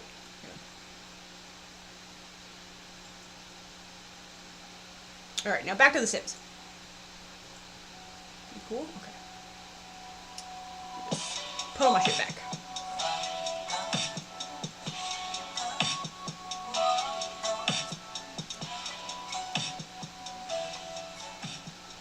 Alright, long ass rant over. Bye. If the day ever comes that you can screw your head on straight and want a real face-to-face relationship without your exes around you 24/7, Oh, you know where to find me. Good choice. Unless I'm already taken, then I guess you would have missed the boat.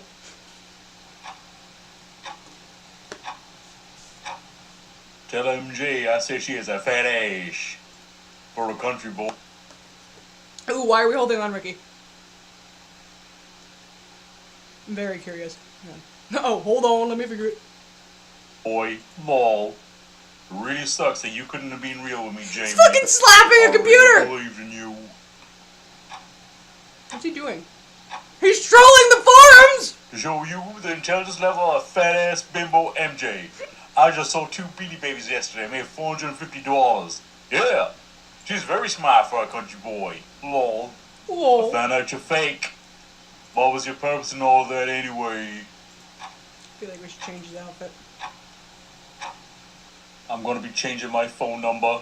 I'm so sorry that you couldn't be real with me. Real. You can let those pieces of shit know that I'm going to get the last laugh when I'm done. Shout out to What Patrick. pieces of shit? Not sure what you are talking about. You insulted MJ and then called me fake. I left you alone. What is the reason for this message? I don't give a fuck about MJ, and I'm pissed as hell at you for not being real with Real. Hang on, let's see. What should we have him do? Social networking. Check social media timeline. Come on, Lorne. me. I'm gonna change my number because of you and your pathetic friends playing shit with me. I can't even have an account on eBay because of the disgusting obsession you idiots wanted to find me. It's fucking pathetic. And I'm doing something about it this time. You're on eBay. How would I know that? Some jackass found out. They made my name a little too easy to find. And somehow, they found out I was going to be back on the internet. And there's only one person that I told. You. You are reaching. I don't talk to anyone Lorne other than MJ and Will. I stopped talking to Rod and Todd and all the chat rooms. Think what you want, but I didn't even know you had an eBay. How is me knowing that you have internet make me point people to you to a random website? Has this happened while talking to me? No. But blame me. Wait, what are you selling? As much as I don't want to believe you, I do. Unfortunately, you wanted to trade me for MJ. Why would he? As much as I don't want to believe you, I do. Because I'm hoping I'll still get some pussy out of it. You fucking idiot. Because I'm still in love with you and still have your posters on my walls. I wish you would have just done what was needed with Stacy so we could have been all set. Shit. I was selling the Beanie Babies and a few other things. Coins, leather jacket. I'm waiting for eBay to call me so I can take them all off and close my account. Call I'm me, sorry eBay. you have to do that. It isn't fair, but I understand. Thanks for reaching out. I hope no one bothers you anymore. Don't worry about texting me anymore. I understand. I'm sorry you want MJ and not me. I really have my heart set on ass. I really wish you could have kept it separated. You better hurry up Fucking and change it. Angelo. I'm waiting for eBay to call me so they can help me delete my stuff off my account and close my account. Is it really what you want? To be with MJ, not me? You're not giving me much of a response to that question. I'm busy today. Focus on what's important. You've always been important to me, so I guess that's what I'm doing. Let's play as Gwen for a minute. Make her happy. Even though she doesn't deserve it either. I believe in you. I trust that I'm not wrong in that. Why? And I assume that you know who this is.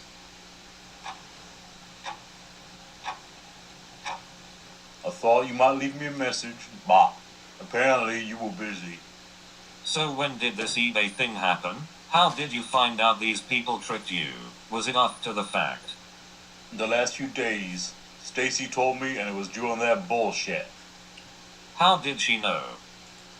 The assholes Oh, recorded the me mice. and put it on the internet. Suspicious What? squeaking. So Stacy heard it or you did? Stacy did. Same. Oh, okay. Well, I'm gonna call a civil lawyer this It's afternoon. also a very Ricky Spanish move. Come on. Keep playing. Bear with me, okay? I'm Okay. driving. I'm home now. I guess there's Why just are like you calling phantom them? mice because I've got the... Because I'm tired of being harassed by those assholes. It's kind of funny. I just called the attorney's office. She took down my name and is doing a conflict check. And then we'll have the attorney call me directly. Hang on. oh, you are hiring an attorney? Again. Yep. I have to talk to them first and let them know what's going on.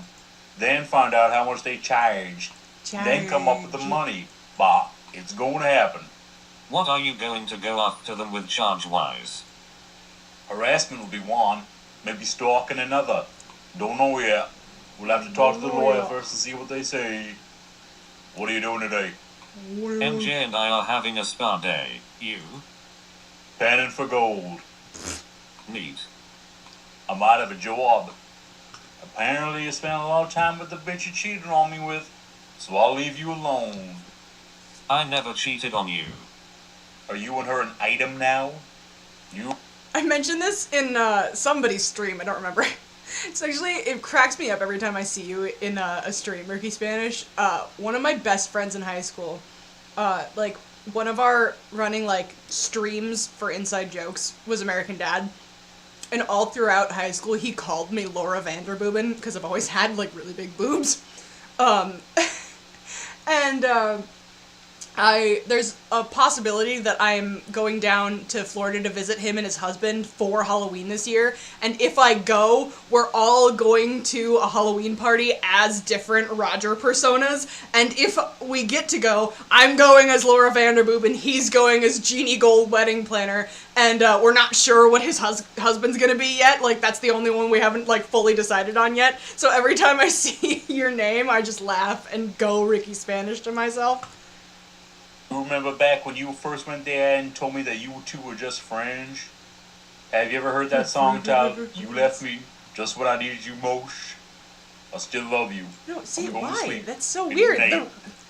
The ghost mice! That's so bizarre! The mice aren't showing up, it's Good just their morning. shadows on the ground. You don't seem to be wanting to put any attention to me now. Seems Yeah. all your attention is on that disgusting bitch. And it seems more and more like I was nothing more to you than a tool to make that nasty bitch jealous. If that was not the case, you would have wanted to come here and be with me. Instead, you're there. Still. But there was no game, right? Please don't talk about my girlfriend like that. That wasn't what I was doing. You kept ignoring every time I said your actions made me feel the way I do about you. There was no game. You made me feel the way about you. No one else. Then you called me fake and you stopped talking to me. So Oh, I well, moved totally. on and you should too. Would you like to call and That's tell so me how bizarre. you feel? Or are you going to text? All you had to do was give Stacy your info. There was no reason for you not to, if you really wanted to be with me. You were the only one that could have changed everything about the way I talked, the way I felt, and the way I behaved. And you could have done it all by talking to Stacy. You refused. I will call if you don't have that bitch there with you. Lorne, I felt this way long before you asked me to give Stacy anything. MJ is out right now, and stop calling her names. I called. You didn't answer. I was getting Will's phone. Call again, I'll answer. Hello?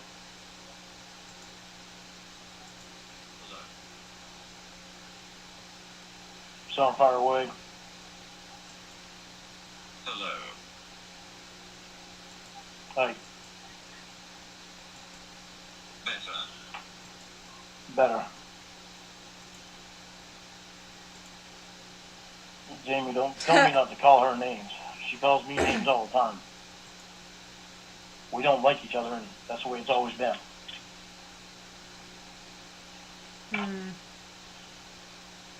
I'm not happy at all about this bullshit of her being your girlfriend.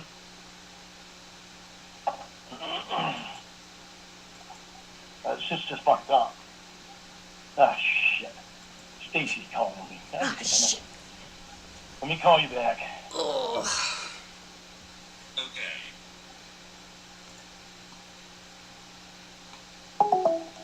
What a doof. Hello? Hello. Hi. What's wrong? What's your real last name? Whoa. Shit. Excuse me. Oh, we gotta have Gwen What's try your to real play the last lottery name? tomorrow. That's gonna be funny.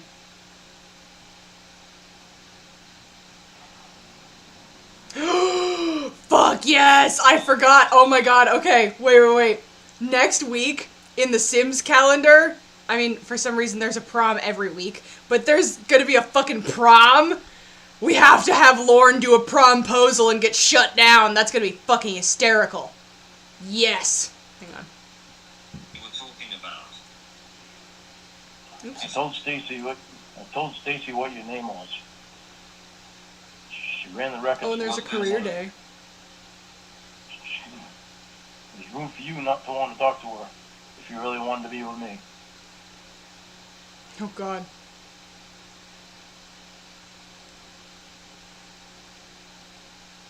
She ran your name. There is no Jamie Boutte. How many times must it be told that we have been broken up since October? Doesn't matter, Jamie.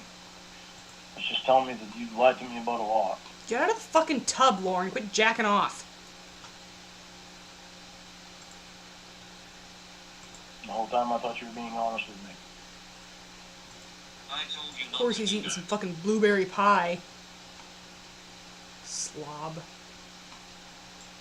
You told me not to do it, but, you know... But- Against my wishes. No, no, do, but... Jamie, you went against my wishes. How many times?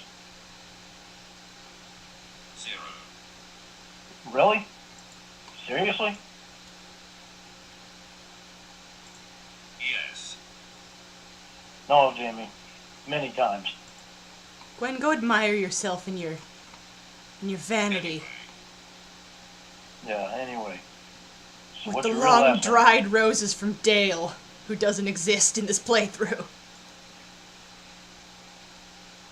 Why are you so worried about... Together. Why are you so worried about us... about me knowing your last name? Your real last name? Why aren't you being honest with me? I know you're not being honest with me. Why are you so worried about me I knowing know. your real last name? As if I would tell a stalker. Seriously, Jamie? A stalker?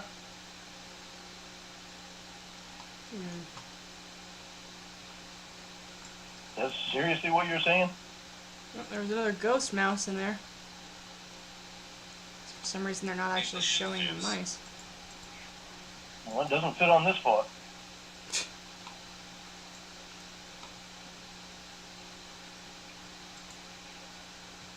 Paperwork says otherwise. Um,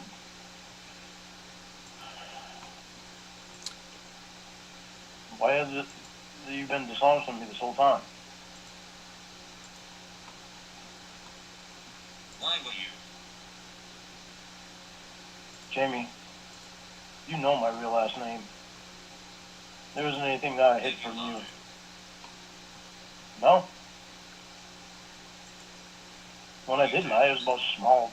When I did, it was about small things, and you still tried to pull it out of me. Most times you would. I think that's the This first isn't time a I've small let lie, Lorne Jamie. sleep. This Yes! isn't a small lie. He was woken up by This is mice! what you told me your last name was, when it wasn't even your last name. And he's sick? So you haven't been honest with me from the Oh no, he's beginning. grossed out by zits! Jamie, you and I were together for almost a year. Yes. Puberty! Lord is... Hang on. We got a bunch of fucking moodlets going. Let's read these. Hang on. Oh, I know, right? Hang on. First of all, place a trap, Lorne. Oh, you can't. Hang on. Haha. Okay. Puberty. Lorne... Let's pause this. From experiencing puberty, Lorne has gotten his first taste of puberty. Things will only continue to change from here.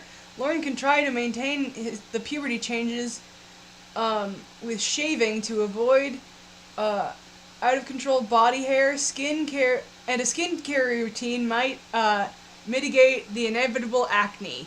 And he hears the squeaking of the rats. He ate some of that fucking pie, so he's happy that he got some blueberry pie. He's embarrassed by the acne, and he's angry because he's got the hot-headed trait. That's fucking hysterical. Hang on, I'm gonna have Mama Gwen come in and laugh at him.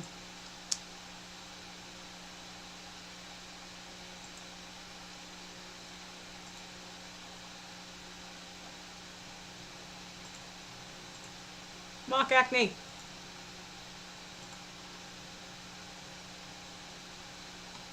Don't sit on the bed. It's covered in jizz. It's even on the walls.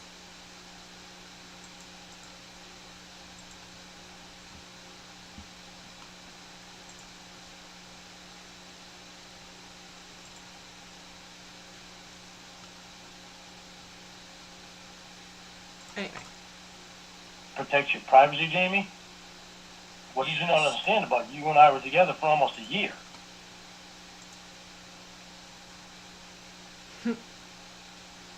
even asked you to marry me. We broke up in October. I even asked you to marry me, Jamie. Why would you do that to me? Why would you do that?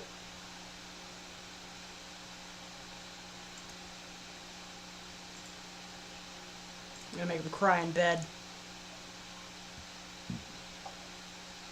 And it worked because you went behind my back to have a background check run on me. Look at him. Look at him weep. Well, Jamie, things didn't look quite right when you didn't want to talk to Stacy so that you and I could still be together. Lord, we weren't together. Turns out my guess was right on doing that. 'Cause otherwise, when were you planning on telling me? Need to be said. How many times does it need to be said how many times does it need to be said that you've been dishonest with me from the beginning? You've been dishonest with me from the beginning, Jamie. Lord, we weren't together. Oh my god, he's getting back hair, You've been dishonest with yes! me from the beginning. So were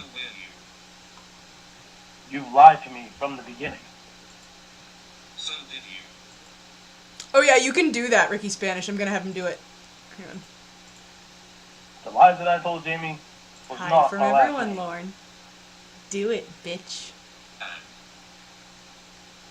How many other lies did you tell me? no. And I'm supposed to believe that? Because why? It's not Oh, it's that I raining. use the name for work. Okay, but I'm not work, Jamie.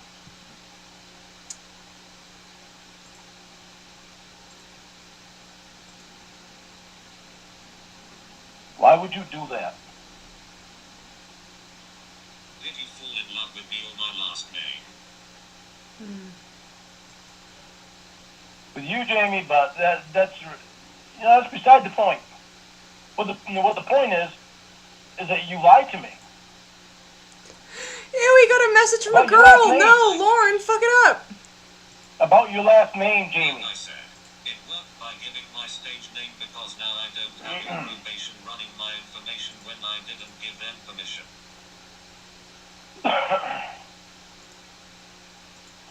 This is just fucking incredible. Oh god. When have you ever planned on telling me?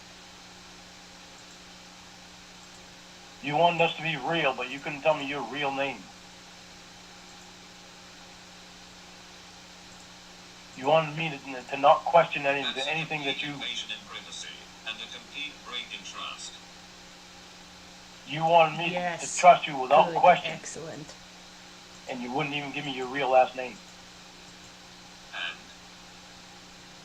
And all that time I had trusted that you gave me your real last name. So where did the break in trust go, Jamie? When are you going to take responsibility for what you've done? He's making a promposal 'Cause you sign. did this the whole time that we were together. You What throw does away my last name responsibility. have to do with anything you did to me the past year? You threw away responsibility, any of your responsibility of anything that you did, and you threw it back in my face to me, so that I would have to say, okay, I'm the one that was wrong. Come on, What faster, does A my bitch. lot of time I last name weren't have to wrong. do with anything I you did weren't to me wrong. the past year? When a lot of the time I weren't wrong, Jamie. Blech. When you're with somebody, there are certain things Yes. that you don't do. Okay. Handmade promposal sign. There's something special about a self-made promposal sign. This grand gesture is sure to have them saying yes, right? Maybe you should have spent more time in the art room, but all this effort is sure to make an impression there they'll never forget. Quality poor. Fuck yes, that means they're basically gonna say no. How am I still a fucking C student? My performance is good! No! Hang on. 0. Said it.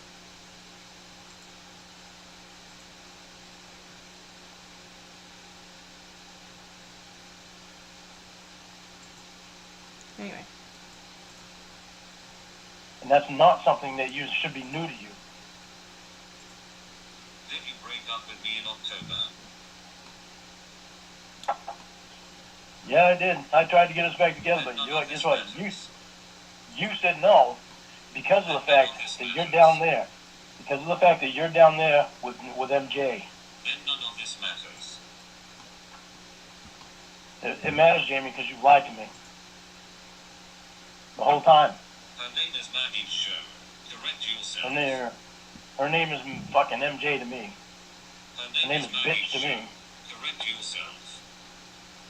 Her name is bitch to me. No! Don't, no! I don't have any respect for that bitch. Ain't nobody gonna make me have any respect for that bitch either. I don't give a fuck about her.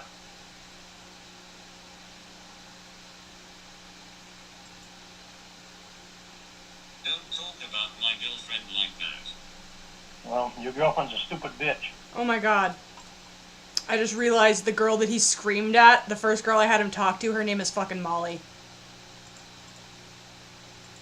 Isn't that fucked up how it was you and me? It was imperative that you go there No one for cares therapy. if you have respect for her. It was imperative that you go there specifically for therapy. Specifically, when there's hundreds of specialists all over the United States, including up in Maine. But it was imperative that you go there. It was imperative that you go there because you didn't have to pay rent just to find out that you were thousands of dollars behind in rent. To your smoke den. Jamie, you know that she was engaged when you got there, and so were you. Where was the intention lie there, Jamie?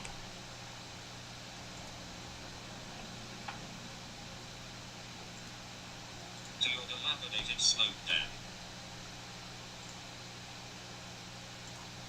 I guess it doesn't matter. You played me like all the rest of them did. I'm not recovering in your trailer.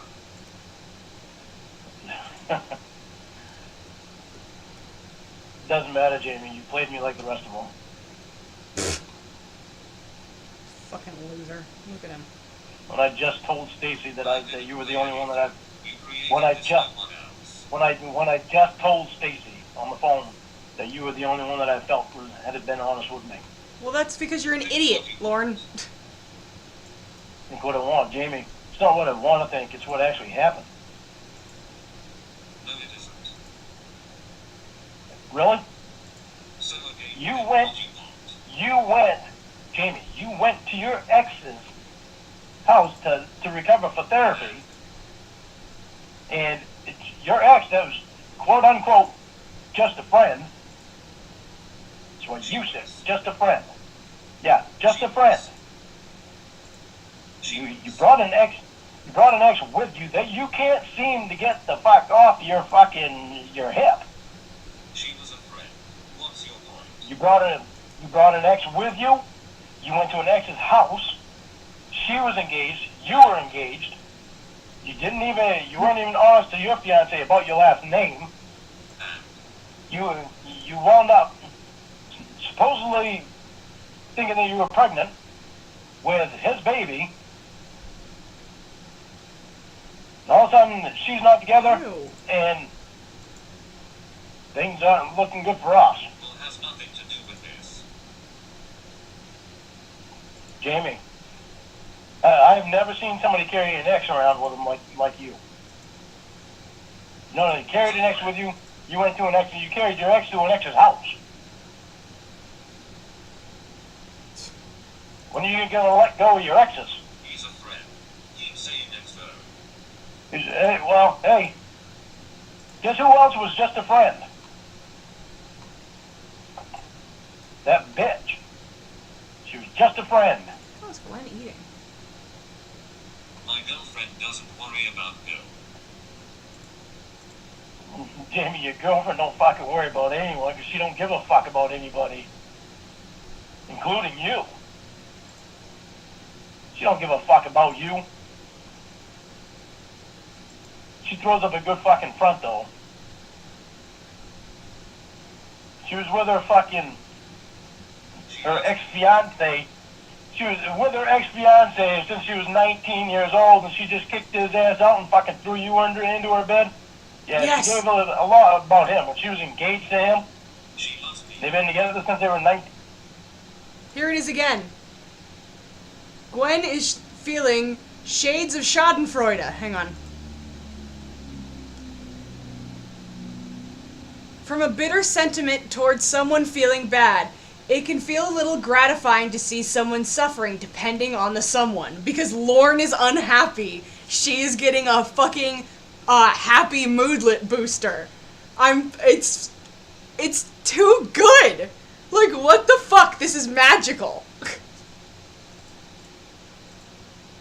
Team. Yeah, she loves you as a friend, Jamie. She don't love you for anything else. She got you thinking that she does, though. If she loved you for some other reason, she would have fought for you a long time ago. What have you That been was doing the past week? Crazy you contacted me after someone played you. You love me. You remember her fucking engagement ring being a bubblegum wrapper? Yes. Her telling you that it was just a joke? I know, She wasn't right? serious? Yes. There was just a fling? That you and her were just a fling?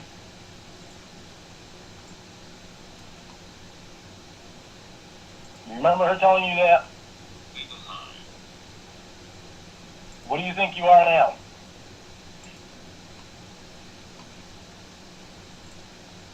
Because she's just got this.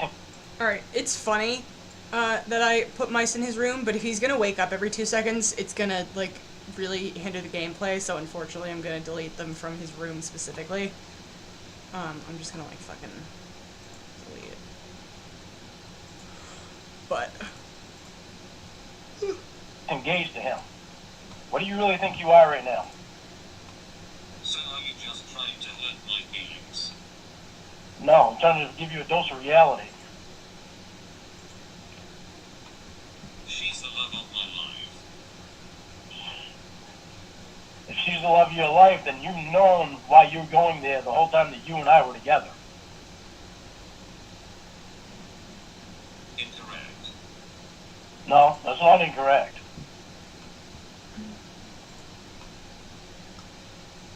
You are looking for things that aren't there. Jamie, I'm not looking for things that are there. I'm looking for things that you basically stated by your actions.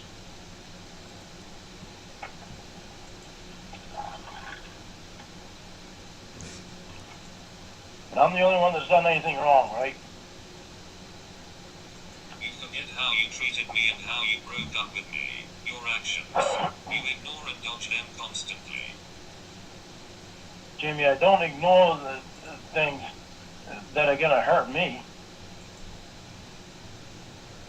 Like Will seeing you naked constantly.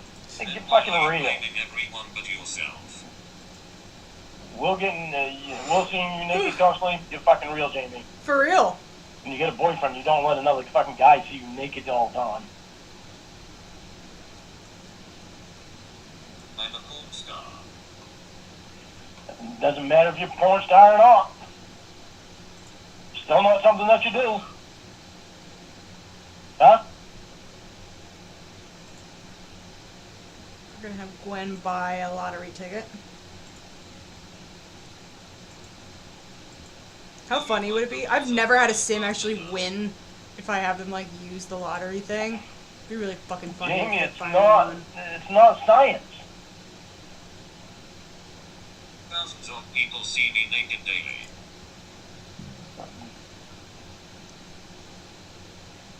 That's no excuse, Jamie. Having that kind of job is no excuse. I think you can't understand the fact I chose a woman over you. You think women are less than men. Oh, of course you're gonna say that. 'Cause he fucking does. No, I can't stand the fact that you've wanted to go there. You've been there the whole time. You've gone to football games and everywhere Football else, but you couldn't games. come up here to see me. And then you couldn't even talk to Stacy to Gwen, give that's Stacy so your creepy. information Don't because you sit knew like that you that. were lying to me. Knit. There. Have you And you proven didn't want me are to find worth out. doing that? The answer is no. What? Have you proven you are worth doing that? The answer is no. Jimmy, how the hell can I prove anything when you're around two exes all the time? They're both getting all up in our business. All up in our You don't business. fucking play that way.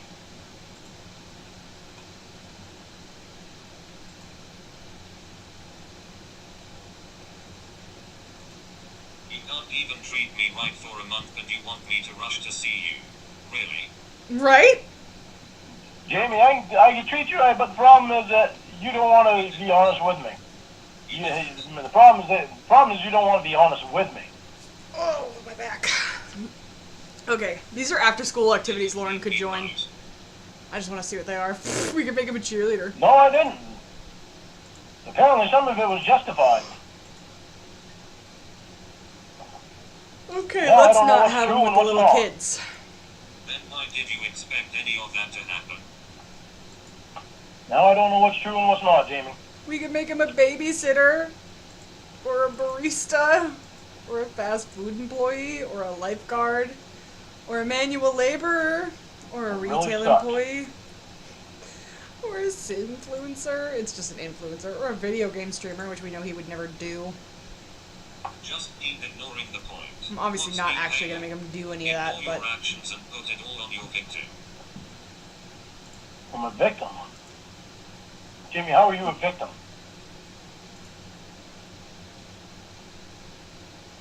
why are they being nice to him? I'm rude to you.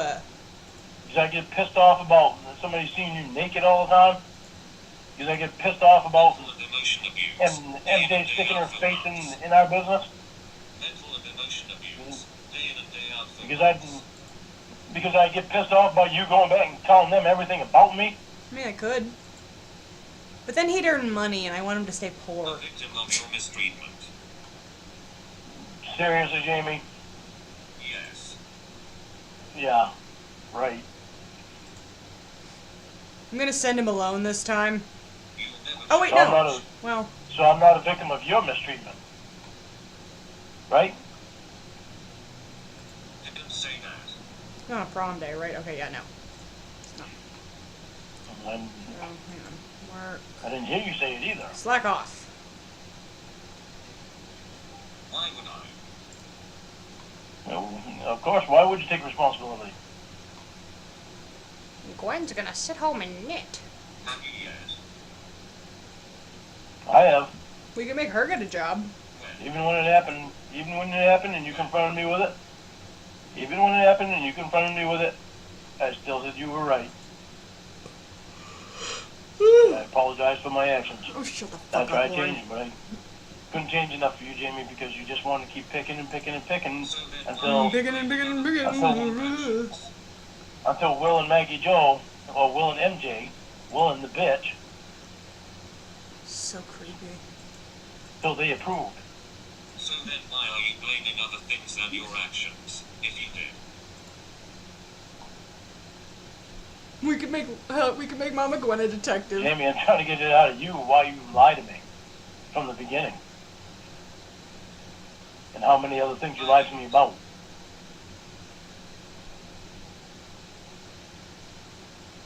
You didn't? I use that name daily.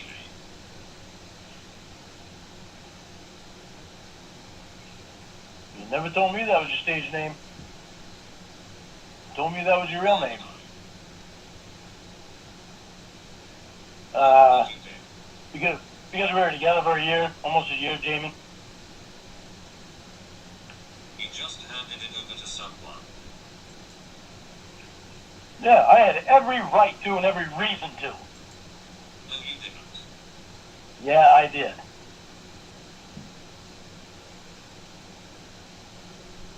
When it came to the point that you wouldn't even talk to Stacy so that you and I could. When it came to the point that you wouldn't even talk to Stacy so that you and I could continue talking to each other and being together. When it came to that point, I knew something was fucked up. Shut up, Jamie. Jesus. How many times does it need to be said to you? How many times does it need to be said to you that you lied to me from the beginning, Jamie? Does it need to be said to you? How many times does it need to be said to you that you lied to me from the beginning? And you still don't take responsibility for it.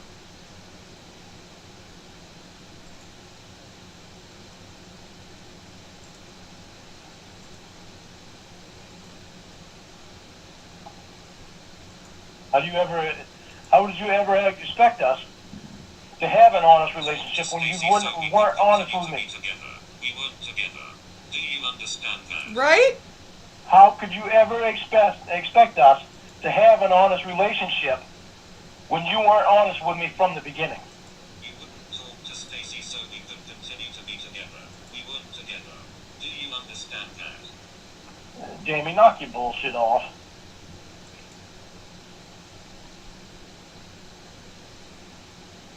Do you understand that you've lied to me from the beginning? We'll not be together. Do you understand that you've lied to me from the beginning? Yes or no, Lorne? Were we together? Then, no, we weren't together, Jamie. Now shut up about it. Holy fuck. Then stop saying it. No, we weren't together. Now shut up about it. What? He's so unhinged. So, I'll say whatever the fuck I want.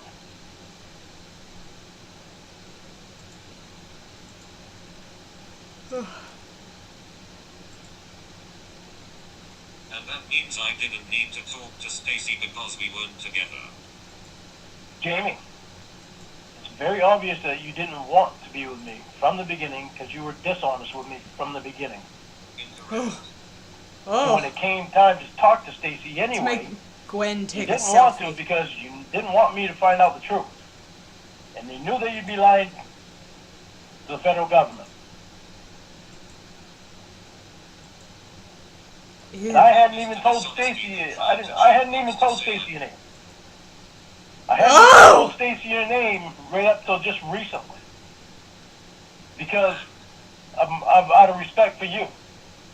But then when you fucking said that you and the bitch were together, Change that you did it. doesn't change at all that I did it. How's it change that you fucking lied to me from the beginning? So you told her minutes ago. No, I told her days ago. Probably last week. You like those strong gorilla arms? Haunting. Last week or the week before. You said you didn't How's tell it change? her until How me does and MJ was Jamie? How does it change? You said How does it change that you lied to me? me and MJ were together. How does it change that you lied to me? How does it change that you lied to me? Right. How does it change that you lied to me? So are you lying right now? No, I'm not lying right now, Jamie. How does it change that you lied to me from the beginning?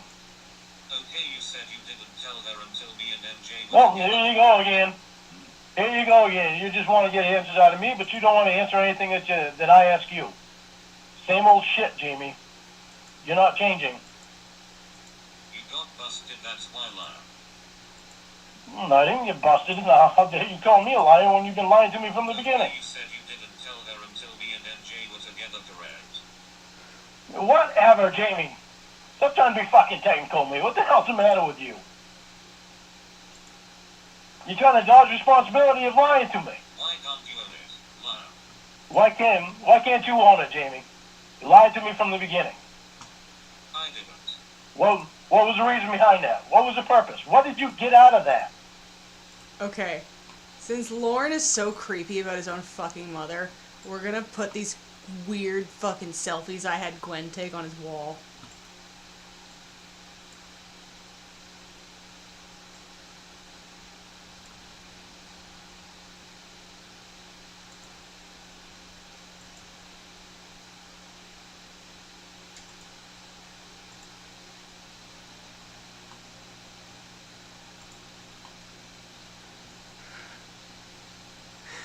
I hate it. But I also don't.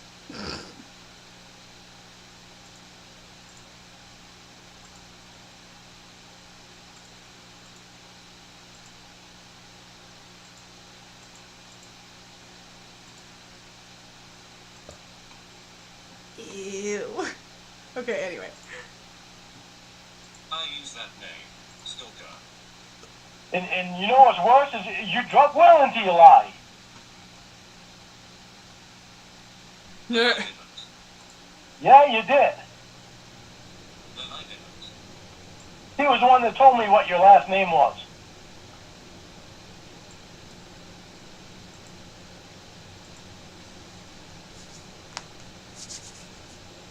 All because you didn't want to be honest with me. But you wanted me to be honest with you. Cold. He knows to give my full name. I use it with everyone.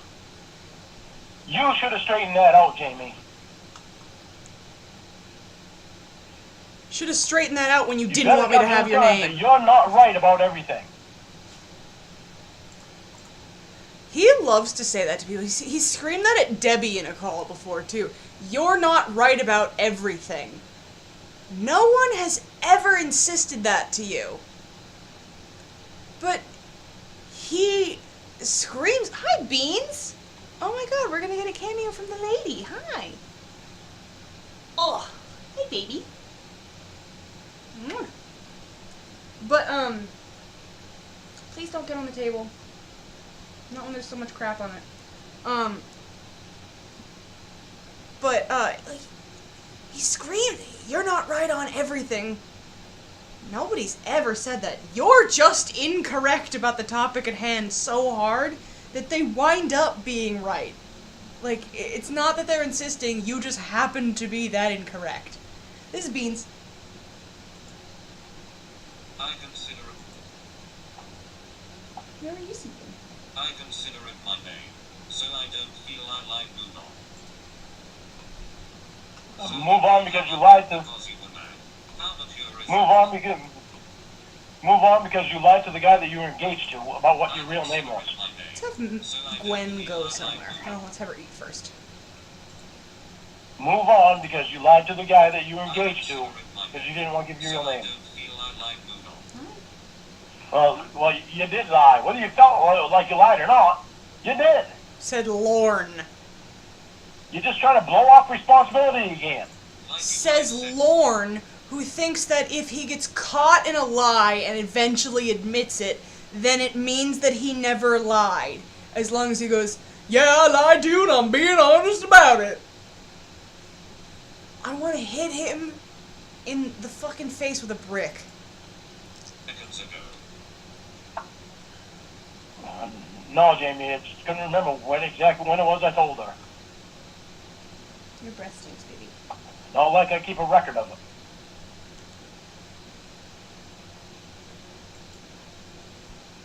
You said it was when you found out MJ and I were together. I don't know. I don't remember saying that. Your ears are cold. You did. I remember you saying that. No, you did. Oh, whatever. I said it, I said it. Then I lied. Oh, well.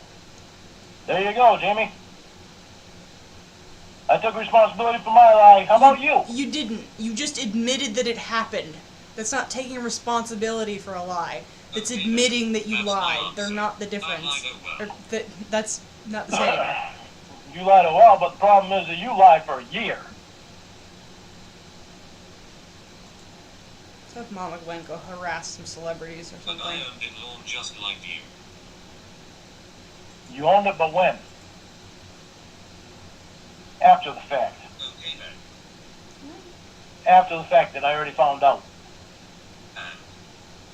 And And you still can't be honest with me and tell me what your real name is. Dump truck man. And Rod.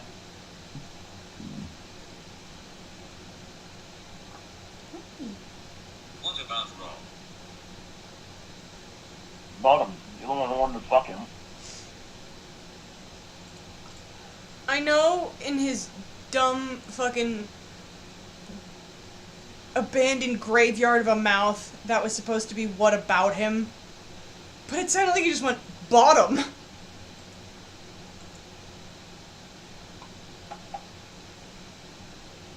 Okay, I didn't lie about it like dump truck man. Well, you just were sneaky about it.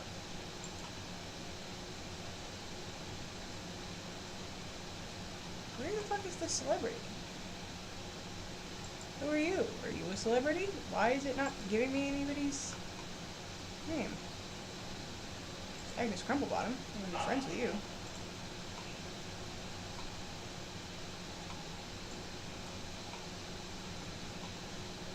I'm sorry I Oh, didn't it's trust him. you enough to not give you my stage name.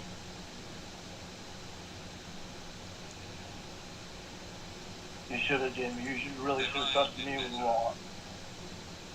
You really should have trusted me with the law. I said you really should have trusted me with the law.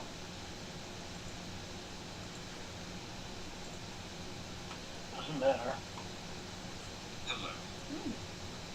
I'm here. God, your breath's really Are you bad. crying? No, doesn't. I love this cat. I love her so much. Beans is my everything. She's my angel. She's my sweet cheese. My good time boy. But she has breath that I only assume is equal to Lorne's. It literally smells like farts. It's so bad. I love you so much, but your breath is awful. And you won't let me brush your teeth because you don't like the way it feels, and I understand. But you don't eat the greenies, and I don't know what to do because your breath is so stinky. I love you though. Bye. Literally, she has fucking dragon breath. It's ass. Get off the table. Hang on, I gotta be a cat mom for a second. Get off the table. Get off the table. There's too much stuff for you to knock over. Thank you. I love you. Doesn't matter if I am She's or just not. looking at me from over there by like.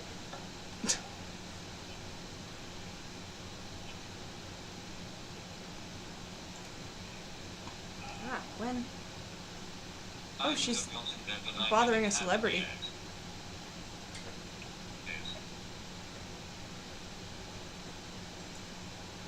You really should have trusted me a lot more than what you did. She's taking a selfie with a fucking celebrity. I love Lorne crying in the background. You Oh, really you're told me not what I wanted to do. All I cared about was you, Jamie. Listen, Lorne, can you not, like, poorly rip off Paramore lyrics? Oh, I can't hold you, baby. Oh, God, can you imagine him trying to fucking hit the long note and all I wanted was... Whoa, fuck. Jesus. Why would I? I told you one thing about MJ and you won't let it go and throw it in her face when given the chance. Yeah, that's because she's throwing shit in my face when given the chance. So why is it any different for her? Because she's MJ? You fail to see I hate the way he says it. You failed to see the point. I You're telling mentioned this, in, one of the more recent Sundays with COD, but he says essentially the NPCs in his catfish's lives names so strangely. It's MJ and Roderick. The way he says shit is so bizarre. Like, he doesn't speak with a normal cadence. Like, on top of everything else that's weird and wrong with him, he doesn't speak like a proper person. For me, it's not okay for me to do something, but it is okay for her to do that same shit. no dummy. Yeah. That's exactly what you're saying.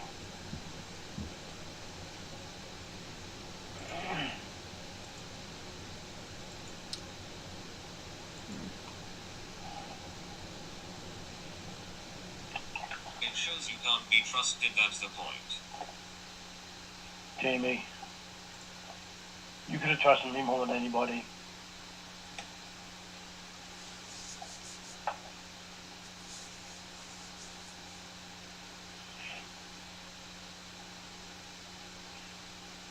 I don't, and for good reason.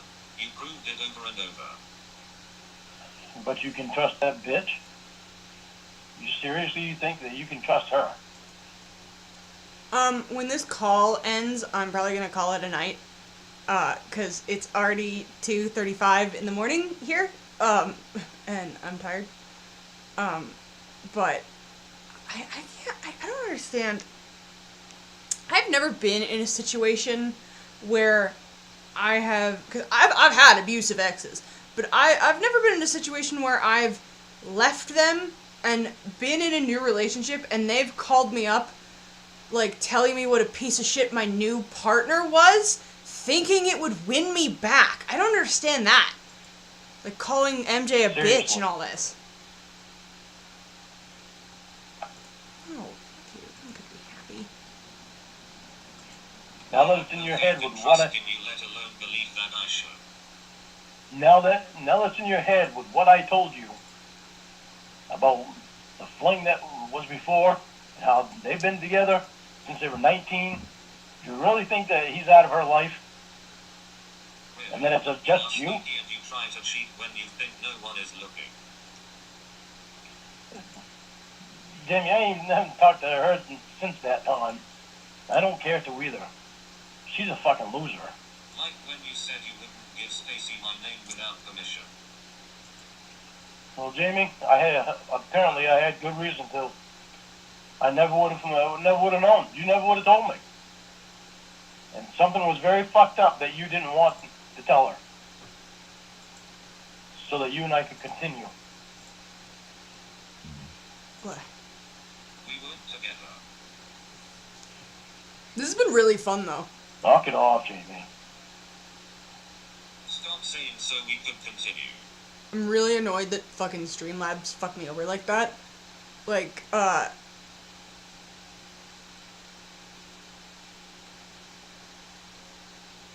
know, right? Like, literally, he's like, oh, you clearly, like, no, Lorne, nobody actually gives two shits about you in any capacity other than for our entertainment, because,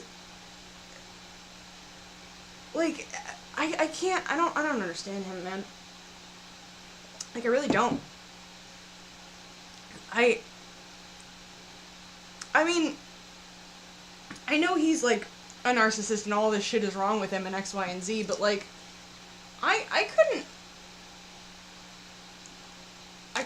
I mean, I'm also not a fucking monster like he is. I couldn't fathom walking through the world knowing that there are hundreds of people from different fucking countries that have united together to bond about how much they hate me and what a piece of shit they think I am because of stuff that they know I've done. You know what I mean? Wild. I'd kill myself, honestly. So we could continue. We weren't together. Say it all I want to say it. Why don't you just sleep? Fuck. No, we weren't together. You fucking happy about me hearing me say that, Jamie? Why are you so happy about hearing me saying that? So that you can say that you're with the bitch? Bitch. That's what the intention was the whole time, apparently. That's why you went there. No, it wasn't. That's why you went there, because she's got the golden pussy, remember? Well, she does. Well, that was somebody else's golden pussy there, Jamie. And I wouldn't touch that fucking pussy for nothing. Sure you wouldn't. Just like you wouldn't with, like, every other woman God you knows said where you that thing's hate. been. Let you. She wouldn't have a chance to even think about wanting me to.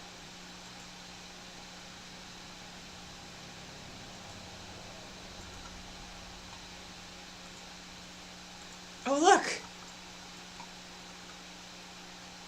We'll call him Dale. I know it's not. This guy's name is Bjorn and he's married, but can you imagine? Huh? Fucking Gorilla Gwen was married to that. Why did you lie about loving to eat?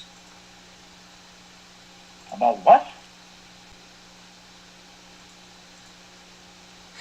It's also so funny to me that he called fucking like eating pussy just eat. I love to eat. Why is that the end of the sentence, man? He's so weird. You know what I mean? Like, I've never, like,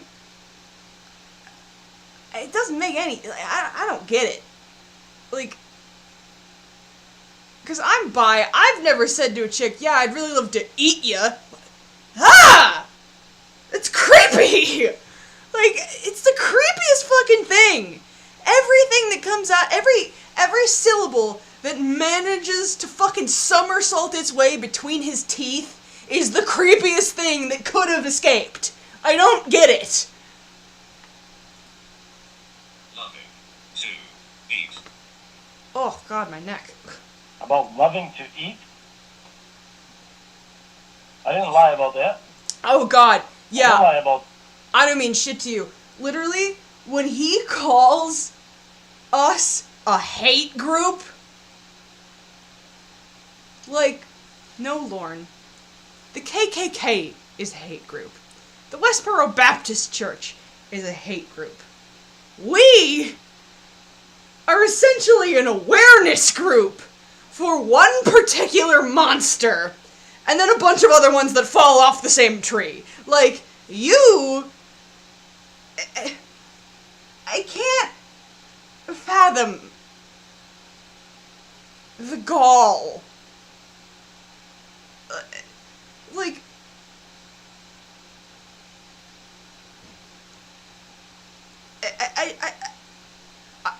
I'm speechless. It blows my mind the way that this man warps reality to make himself this poor, victimized, innocent bystander. Get back in fucking side, Gwen. Why are you sad and wet? But, I don't get it. Like, what the fuck is wrong with you? You know what I mean?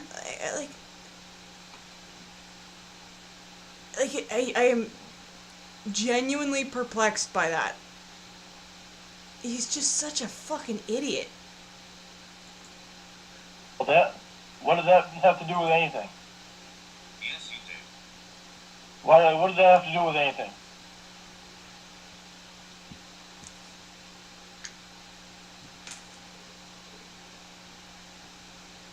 That's kind of like, I don't... You think you got lying about it, you think it. That's up to you. It's not up to me. Do you know what lockjaw is? Yeah, I do, Jamie. What is it? It's when you can't move your jaw. That's why I call it lockjaw. Oh, girl.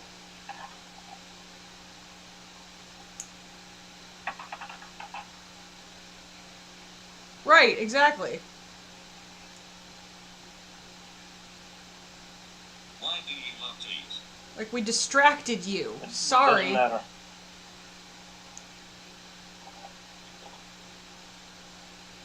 Doesn't matter.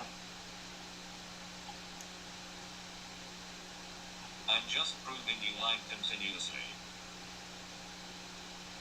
You're not proving anything. I No, you're not.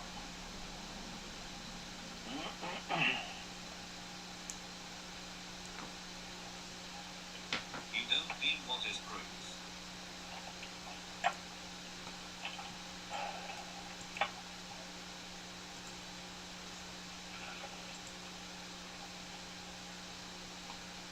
Oh, there's a vampire at the door. Hell yeah. Hang on. Have you seen a vagina before face to face? Face to face! That's a fucked up question. Matter of fact, that kind of sounds like a question that Somebody from that Church of Cog would ask. Sure it does.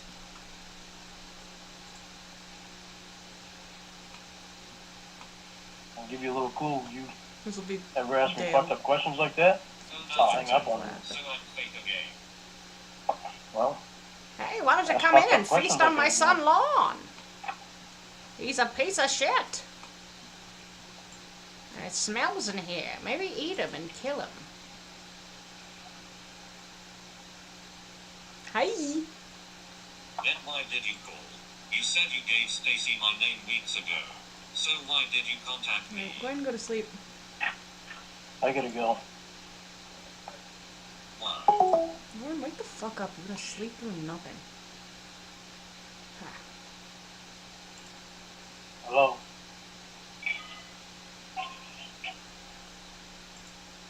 Give Will's phone back?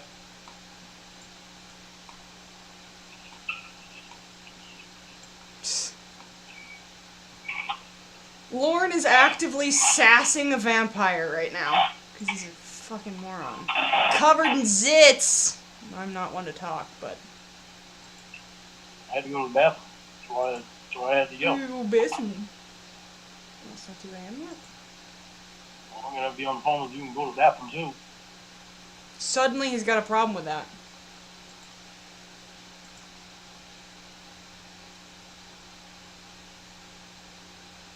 Can you get Will's phone back so you can talk?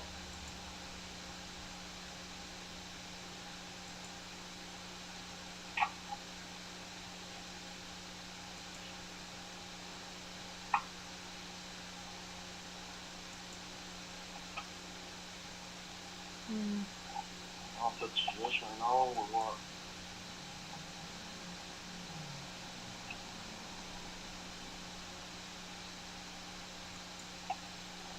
Worrying about unfair life.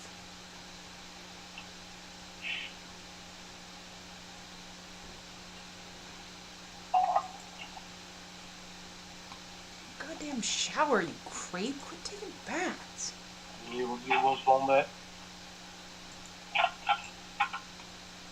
Yes, yes, cry, Lorne. Cry.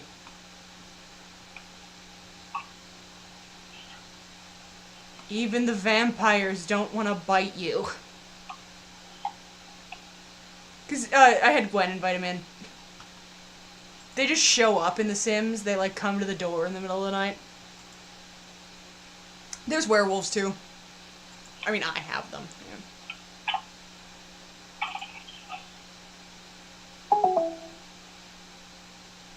Hello? Are you able to get Will's phone back? I'm gonna have Gwen make a No? video. What? No. Look, you didn't bite him, you didn't kill him. I'm afraid I'm gonna have to ask you to leave.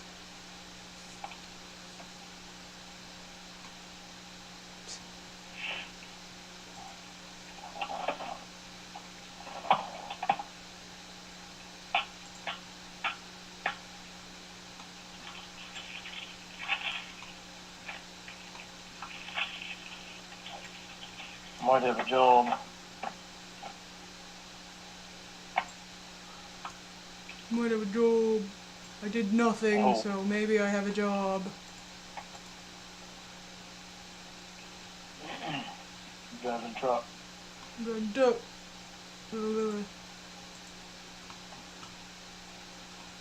Piss outside, Lorne. Fuck off. There you go, fill the application out next week. Then you don't have a job. And then I gotta wait for the appeals for it. Because for something to do with clearing wood for main corridor and clean energy corridor, whatever it is. I don't know what the real name of it is yet. But $26 an hour and $75 a day per diem. And I work a lot of overtime too.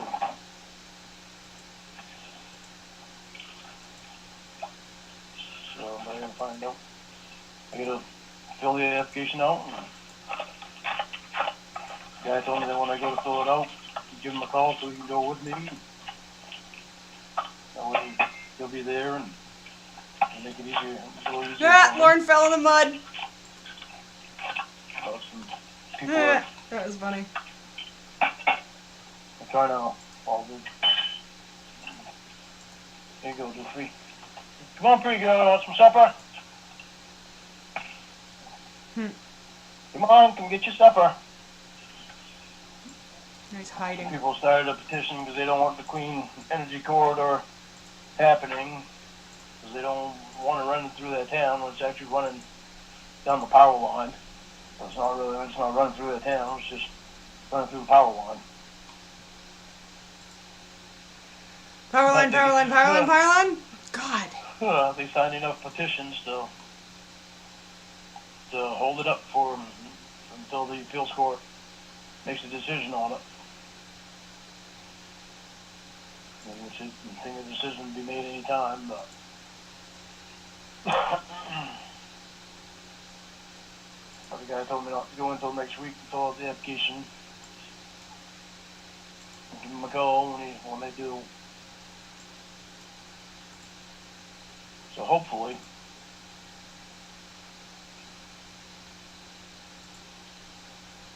I'll have a job with them.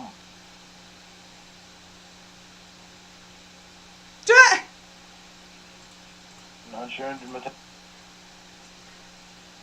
Lorne, have you thought about taking up guitar? I think you'd crush it.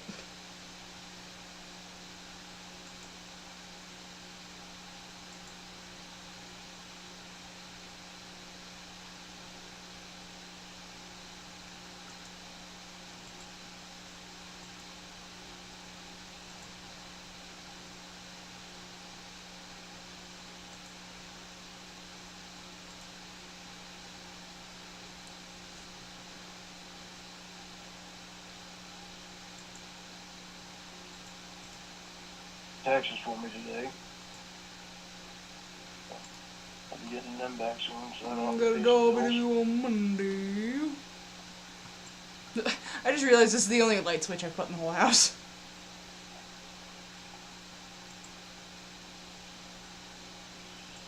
And tomorrow I'm gonna start working on the closet again. Yeah.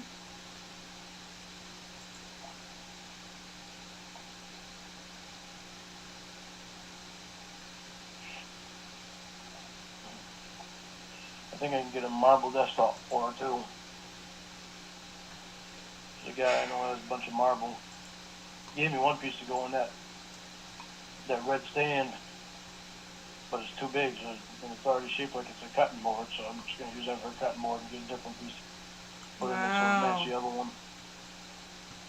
Cool, The guy said he's got all Lorne. kinds of marble and if I want another piece, let him know, because he's got a bunch of it.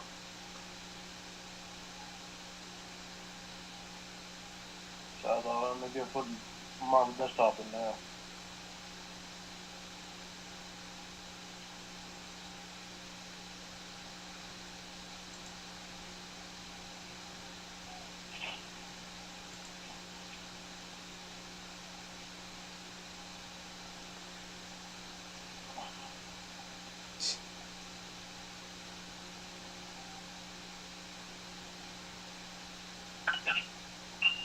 Oh god, that noise.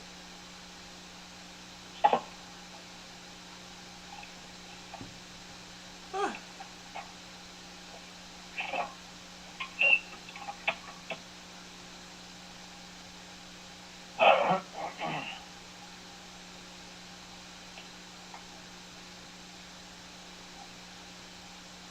I've been going on the auction online, looking for gold. So they can send it to a place that buys gold and get money out of that. But right now I'm on hold with that.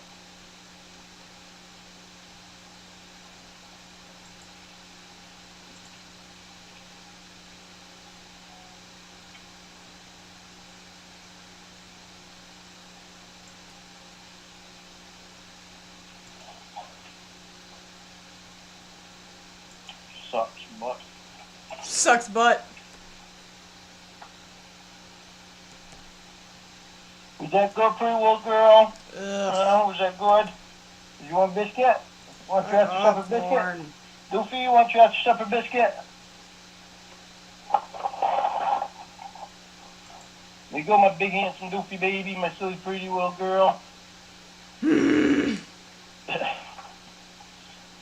so silly. I'll give you a biscuit and run over there.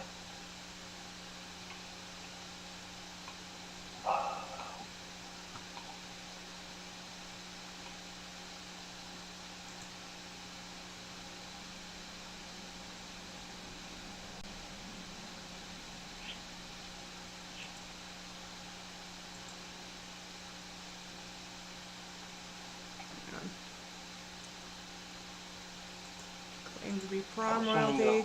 People are literally getting nauseous at Lorne's fucking smell. Hang on. Let's use it after he's done.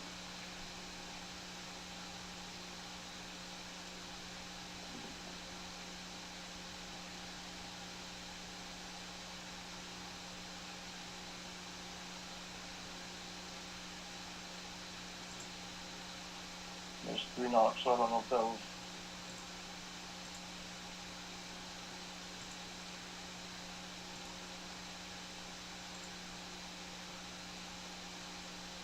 Come on, do stuff. Hurry up.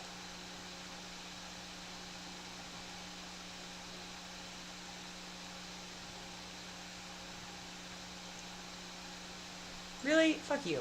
Yeah.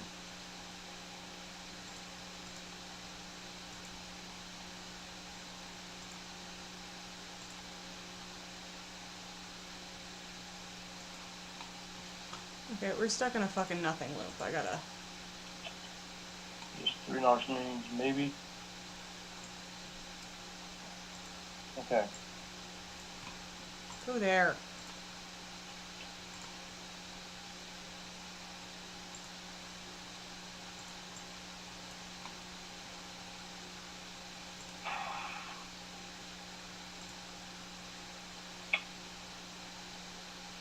Just go. It's just radio...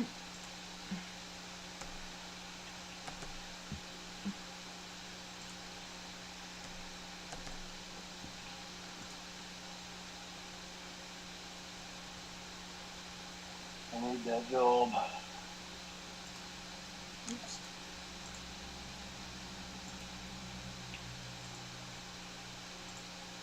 Oops, emoji. Hang on. Let's see.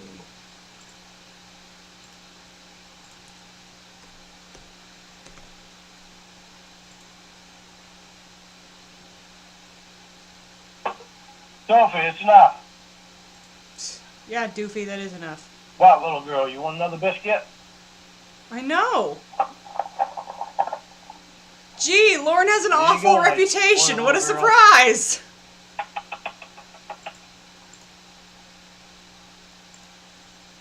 Fucking taking notes. There you go, Doofy.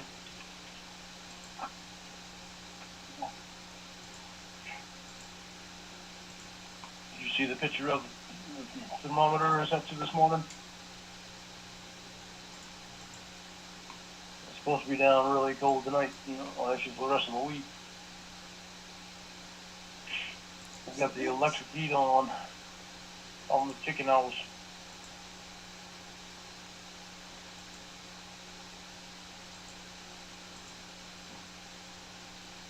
They gave me 4 eggs today. I don't know who this girl is, but I'm gonna have Lorne be rude to her. That was earlier, so there's probably a couple more out there.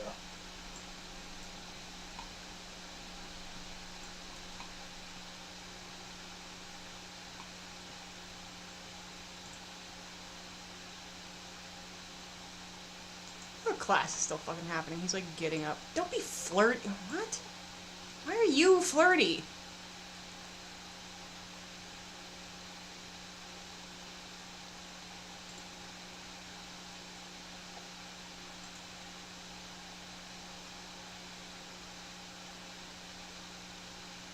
Ew! She's hitting on him! What the fuck? I'll be happy when I go outside again. And he thinks she's ugly. He's Oh, that's talking right. about being I bald. forgot. I specifically made Lorne attracted to blonde hair, and she's got brown hair, so he thinks she's fucking ugly. I forgot! Oh, well, it's all kind of good today. You all do shit up there.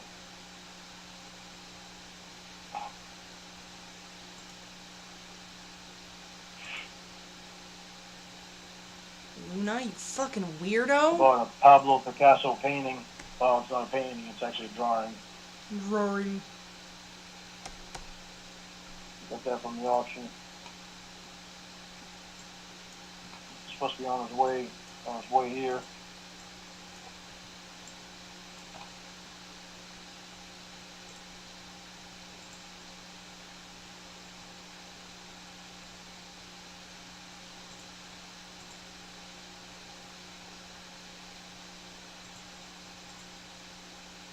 I'm gonna have him present. What are you sniffing my leg for, little girl? Huh? You just trying to cause problems? Huh? You just trying to cause problems? Silly. You're so pretty. You're so pretty. Yes, he rejected her, or she rejected him.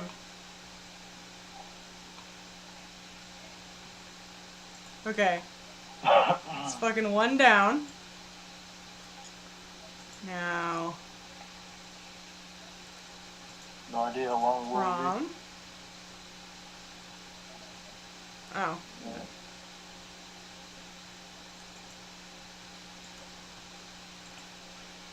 that's so funny. Do you hate me? Okay, kinda. He fucking stinks. That's so funny. Oops. Ugh.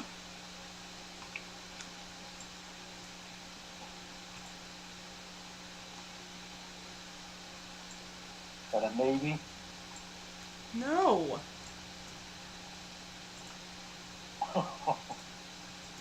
Are you lying? Ugh. I'm lying.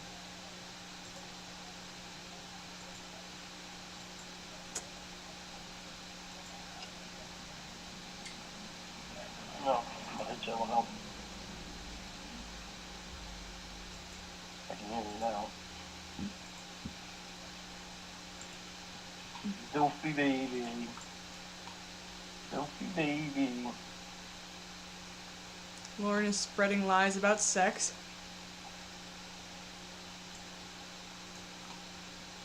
And I fucked her and it was like warm, wet air. Do She's you love definitely me? in love with me. No, he doesn't actually want to talk to you. Ah.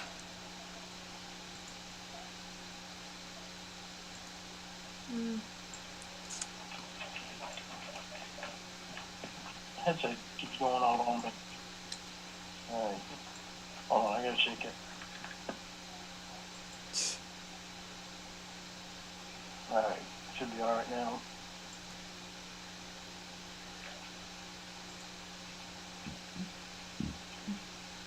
Did you hear the last question I asked you?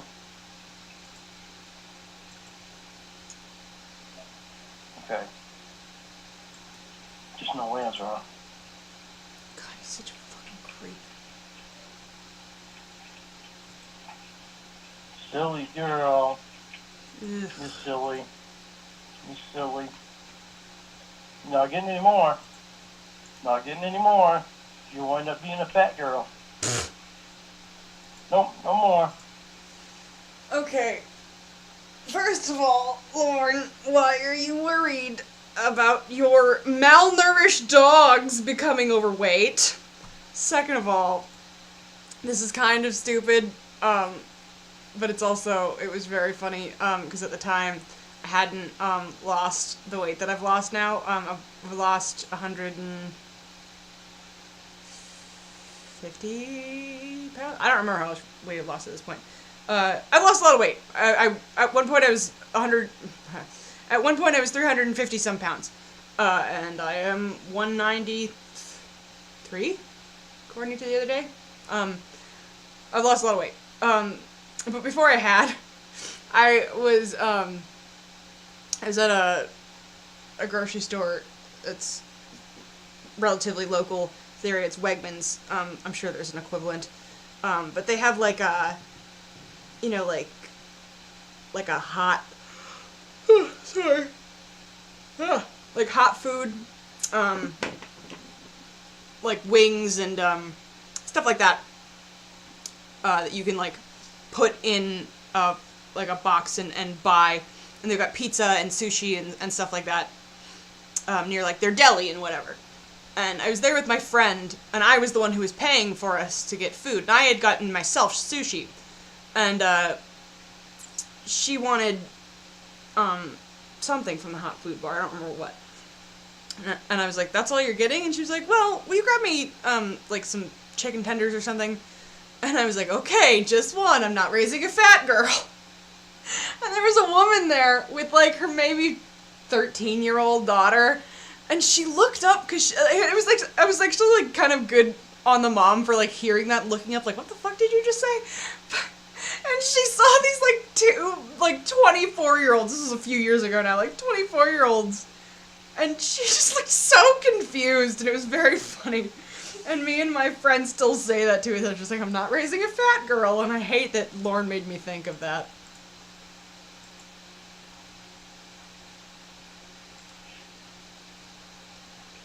Ugh. 41,000, I missed it. 41,000, I think it said 833 total cases sitting in Maine since COVID started.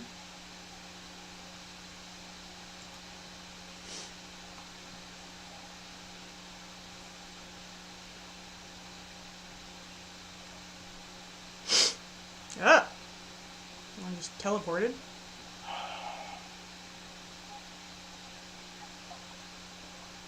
No, I am so fucking stressed out.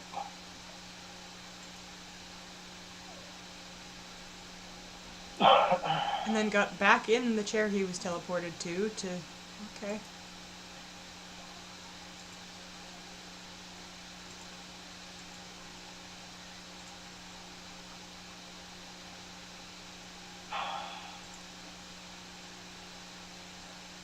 I'm not having Lorne study in foreign language class.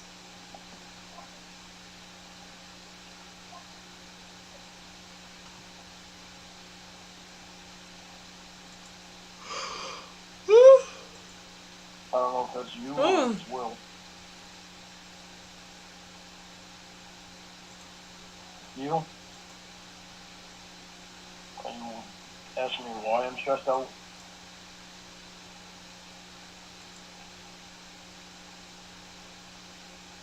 Just got a lot going on. A lot of shit going on in my head. Yes.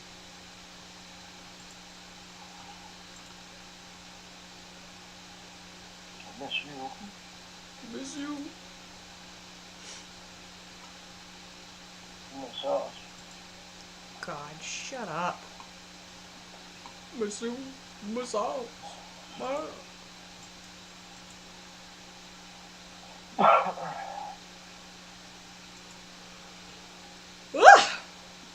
Mm.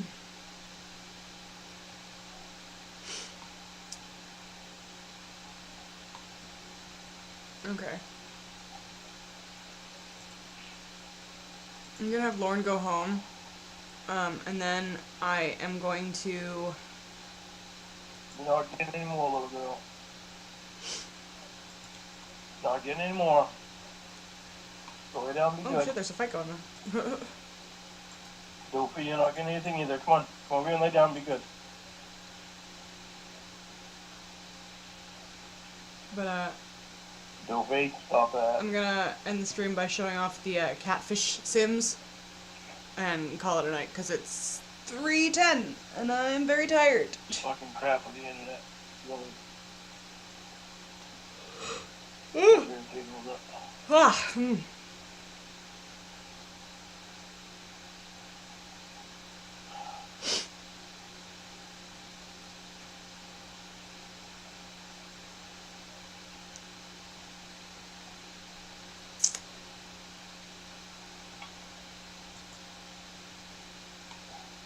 I love him out in the rain, like, why me? Look at his fucking zits. Hell yeah. Look at him miserably staring at the sky. eBay and them fucking cocksuckers found me. I love that for him. I'm so fucking pissed off about that. Ha. Suffer, you piece of shit. It's perfect. Yeah. Okay, so exit to manage worlds, save and exit.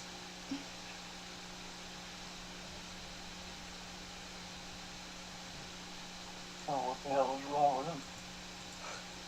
Honestly, if I wasn't... Phone was gonna hit. Shut up. If I wasn't tired, I'd keep going, because this has been really fun. It's-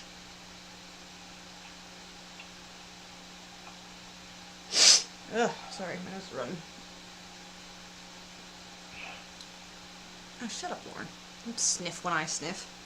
Fucking copycat.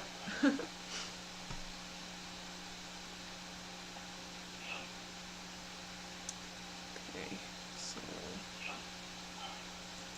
load, and then play.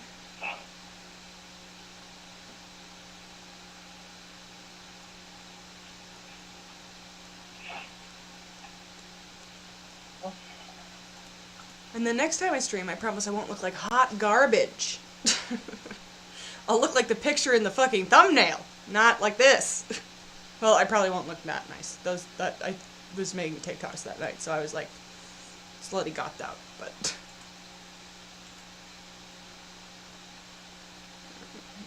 is this fine?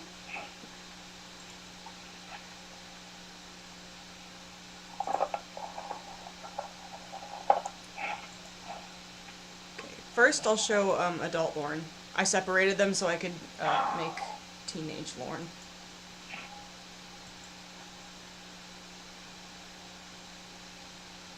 Thanks, Ricky. I feel like shit because I had like a really bad zit outbreak today.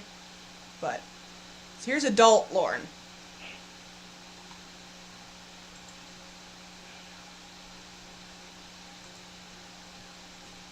Complete with his shitty teeth.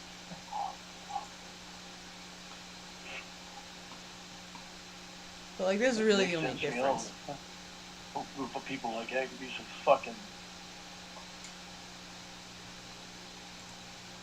upset. But when you're a teenager, you only have 2 traits. When you're an adult, you get 3. His traits that are still there as a teenager are jealous and hot-headed. But when he's adult, he's also a slob. So this is his everyday outfit.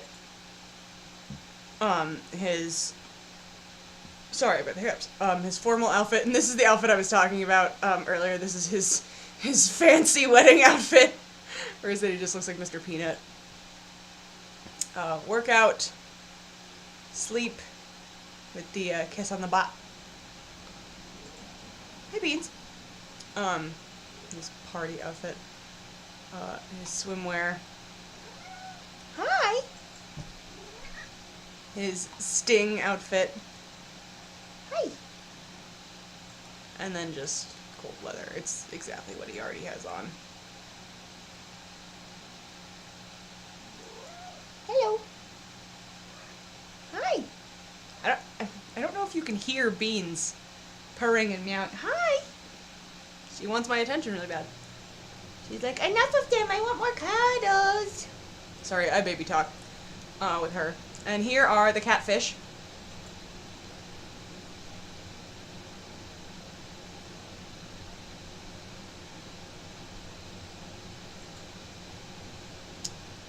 And we'll start with the children. Here is a freshly 18 Rhoda.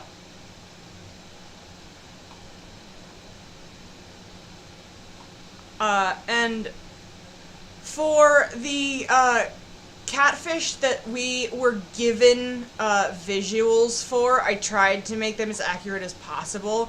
Rhoda, the picture of her that they showed to Lorne, obviously it's from like 2007 based on that fucking makeup, but she also gives me like that fucking like hot Cheeto girl kind of vibe. So I gave her like the nails and everything. But so this is Rhoda's everyday outfit. This is Rhoda's wedding dress. I'm sorry, hang on, let me zoom in on her face real quick. It's Rhoda's face. I did have lashes on her, but in the game they were like so glitched out I had to take them off because they just looked like giant squares. Hi. So her wedding dress, her workout clothes, her PJs, her party outfit. This is the more 2007 accurate party clothes that I gave her. Fucking galaxy leggings and Uggs and a fucking peplum shirt. But I also gave her like a club dress, like slutty outfit too, you know? She's got a bikini, her hot weather outfit, because this seemed like something Lorne would pop a chub for, and then her cold weather outfit, and for her aspirations and traits, I gave her the live fast aspiration, and this is a specific teenage trait that came with the expansion pack that makes you able to go to high school. This sim aims to get the most out of life by living fast and carefree and rules-free. Hang on, beans. No. Not on the table. Thank you. No, not on the table. She's trying it because she knows I'm, like, doing stuff. But yeah, so that's Rhoda. Crunch goes my spine. So that's Rhoda. And then we have the OG, Kayla. And I went for the more rat-faced of the pictures that Lorne was sent. And I had to get specific and give her the gap in her two front teeth. And I went for the more subtle gap instead of this one, because I could have gone with that one. But I went with the small one. Bye, Ricky. And then this is her wedding dress, because Lorne's got to have his child bride, and I slapped her in a tiara because she is Lorne's crystal princess. Her workout clothes, her PJs, her party outfit, her swimsuit, and this is like essentially the same shirt part that she's wearing in the picture that Lorne saw. Her hot weather outfit and her cold weather outfit. Then we have Debbie. Oh yeah, hang on. And Kayla's only aspiration is to be a social butterfly. And she just wants to talk to everyone and make friends. And her only trait, because kids only get one, is she's a dog lover. And then we have Debbie, whose aspiration is to be fabulously wealthy. And her traits are she's high maintenance, she's evil, shout out to Nuggies, and she's a snob.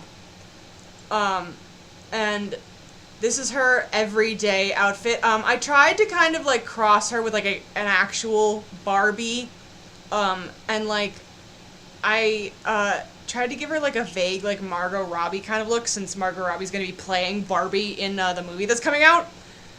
So this is her like everyday kind of like LA Valley Girl kind of look, and then we have her court look for when she's trying to get conservatorship over Winnie. Those are her everyday outfits, and just to honor Tiffany Lockhart, I gave her a little heart locket. But I also, like, when we didn't have a specific visual for what the catfish looked like, I tried to base it off of something specific, and also just kind of like what I envisioned they looked like in my mind based on the voice. Not in a Joran creepy way, but just like, you know, to come up with something. And this is her her wedding dress, even though she would never fucking marry Lorne in a million years. It's just for fun. So this is her wedding dress. Here, this was the best one because this was actually an accent. Here is her like 80s aerobics workout outfit, but because these are leggings and not pants, it gives her a fucking camel toe. That's completely by accident, But then I wanted to have her like in a super 80s outfit, so I put her in a bathing suit overwards as like a leotard.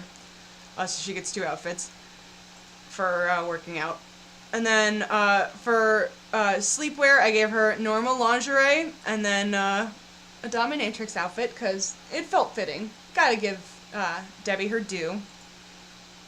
And then for her party outfit, this one I did while I was streaming. Like, this is like the yacht sailboating with Angelo before she gets speared by a swordfish look. Very nautical party outfit. But then I added this one as more of like at the country club kind of a look. You know what I mean? And then we have her bikini. It's like an Aphrodite kind of thing. And then more of like a getting tan look, kind of a sunbathing thing. And then we have this for her hot weather outfit. It felt very like 80s cherry pie to me. And I wanted it to look like something Lorne would have envisioned her in, because he's a fucking pervert. And then this is her cold weather outfit, and because we were still going for like a Barbie thing here, and the cold weather outfits kind of suck in The Sims, I went for more of like a Bratz vibe for her winter wear. And then we have Ramona, if it'll load.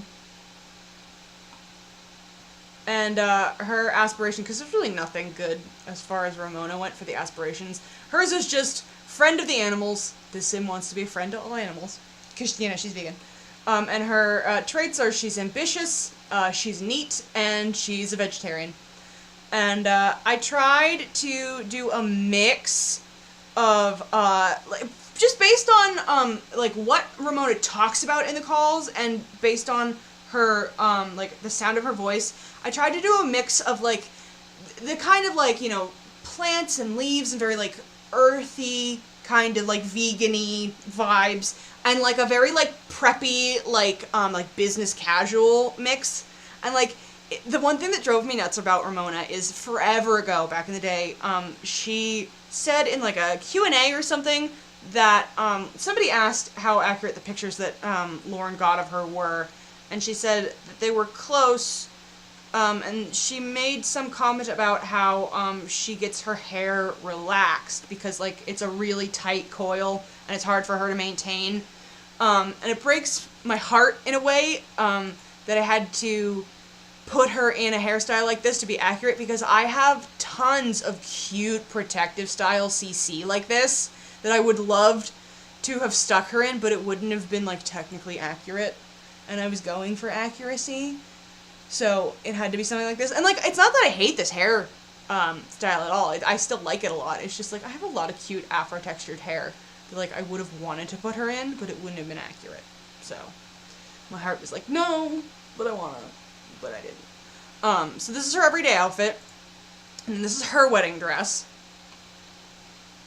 And then this is her workout outfit, which, you know, perfect for lightly jogging in place when you hear and feel a loud crack. And then her PJs. Her PJs were kind of a struggle for me, because, like, the only thing I could think of as far as, like, Lorne asking her what she's wearing, she's talking about, like, her Spider-Man pajamas, and then she says something about, like, something pink with polka dots, and I couldn't really find anything that I had that worked, so I just stuck her in this. And then her party outfit. This is what I mean. I envision her, sorry, I didn't really zoom in on her face before, but, I envision this as, like, something where she just got out of work, and now she's, like, going back home to hang out with the doctor and do a puzzle or something. And then this is her bathing suit to go in the hot tub with the doctor. And then this is her hot weather outfit. And then this is her cold weather outfit. So that's Ramona. And then we have Winnie, if it'll load. And Winnie was a little bit of a struggle for me because I didn't know. That's true. But I didn't know what I wanted to do as far as Winnie went, because I've seen the videos that Lorne was sent, and we're told it was Winnie, like, of this woman basically like ODing on somebody's porch and shit. And I didn't know if I wanted to make it accurate to the visual that Lorne was given, or if I wanted to make it look like Sloth Cat's Winnie, so I wound up doing both in different weather. So, but for Winnie's aspiration, I couldn't not do this one. Villainous Valentine. This sim wants to destroy the love lives of all sims, including their own. That screams Winnie. I had to do that for her. And for her traits, she is non-committal, she is a dance machine, and she's erratic. And I just gave her dance machine because there's like a couple of calls when she's hanging out with Victor, and Victor mentions that she's crip walking, because I didn't know what else to give her. But, so this is her everyday outfit. This is the one that's accurate to a video that Lorne was sent. Here is Winnie's wedding outfit. I wanted it to be as fucking insane as possible. Oh, and in, Winnie's the only one that I gave tattoos. There's this one. Her boots are covering it. She has a dolphin tattoo on her ankle, since there's no, like, English alphabet in The Sims. So to represent Dan, she's got a dolphin tattoo. And then, this smudge on her hand is there at all times, and because I can't make them permanently dirty, that is just to represent the poop that is constantly on her at all times. But so, this is Winnie's wedding outfit. I wanted it to be really crazy. This is her workout outfit. I gave her like a 90s throwback. This is her PJs, Metallica shirt and panties that felt weirdly appropriate for Winnie, even though, you know, she was sleeping next to Dan, titless. This is as clean as Winnie will look, and in my mind, this is when she was doing the lap dance competition and her panties magically flew off without her noticing. And in my brain, she let Rhoda do her makeup and like borrow an outfit that night, which is why she looks that put together. But yeah, so this is the only time that Winnie looks normal in my mind. But then there's her bathing suit, which is just a normal bikini, and here we have the Sloth Cat version of Winnie, which this is as close as I could get it, but I'm pretty happy with it, honestly. Like, I'm pretty satisfied with that. So that's the hot weather outfit, which is the Sloth Cat edition of Winnie. And then her cold weather outfit, I just wanted her to look as fucking insane as possible, to really reflect what's going on inside her brain. So this is Winnie's cold weather outfit. And I tossed the Santa hat on there as a nod to the video of Lorne in his trailer from that same time frame. And then we've got Casey. And I swear I've seen a picture of her wearing jeans with like flowers embroidered on them, so I just stuck her in this for her fucking... Sorry, I had to burp. For her everyday outfit.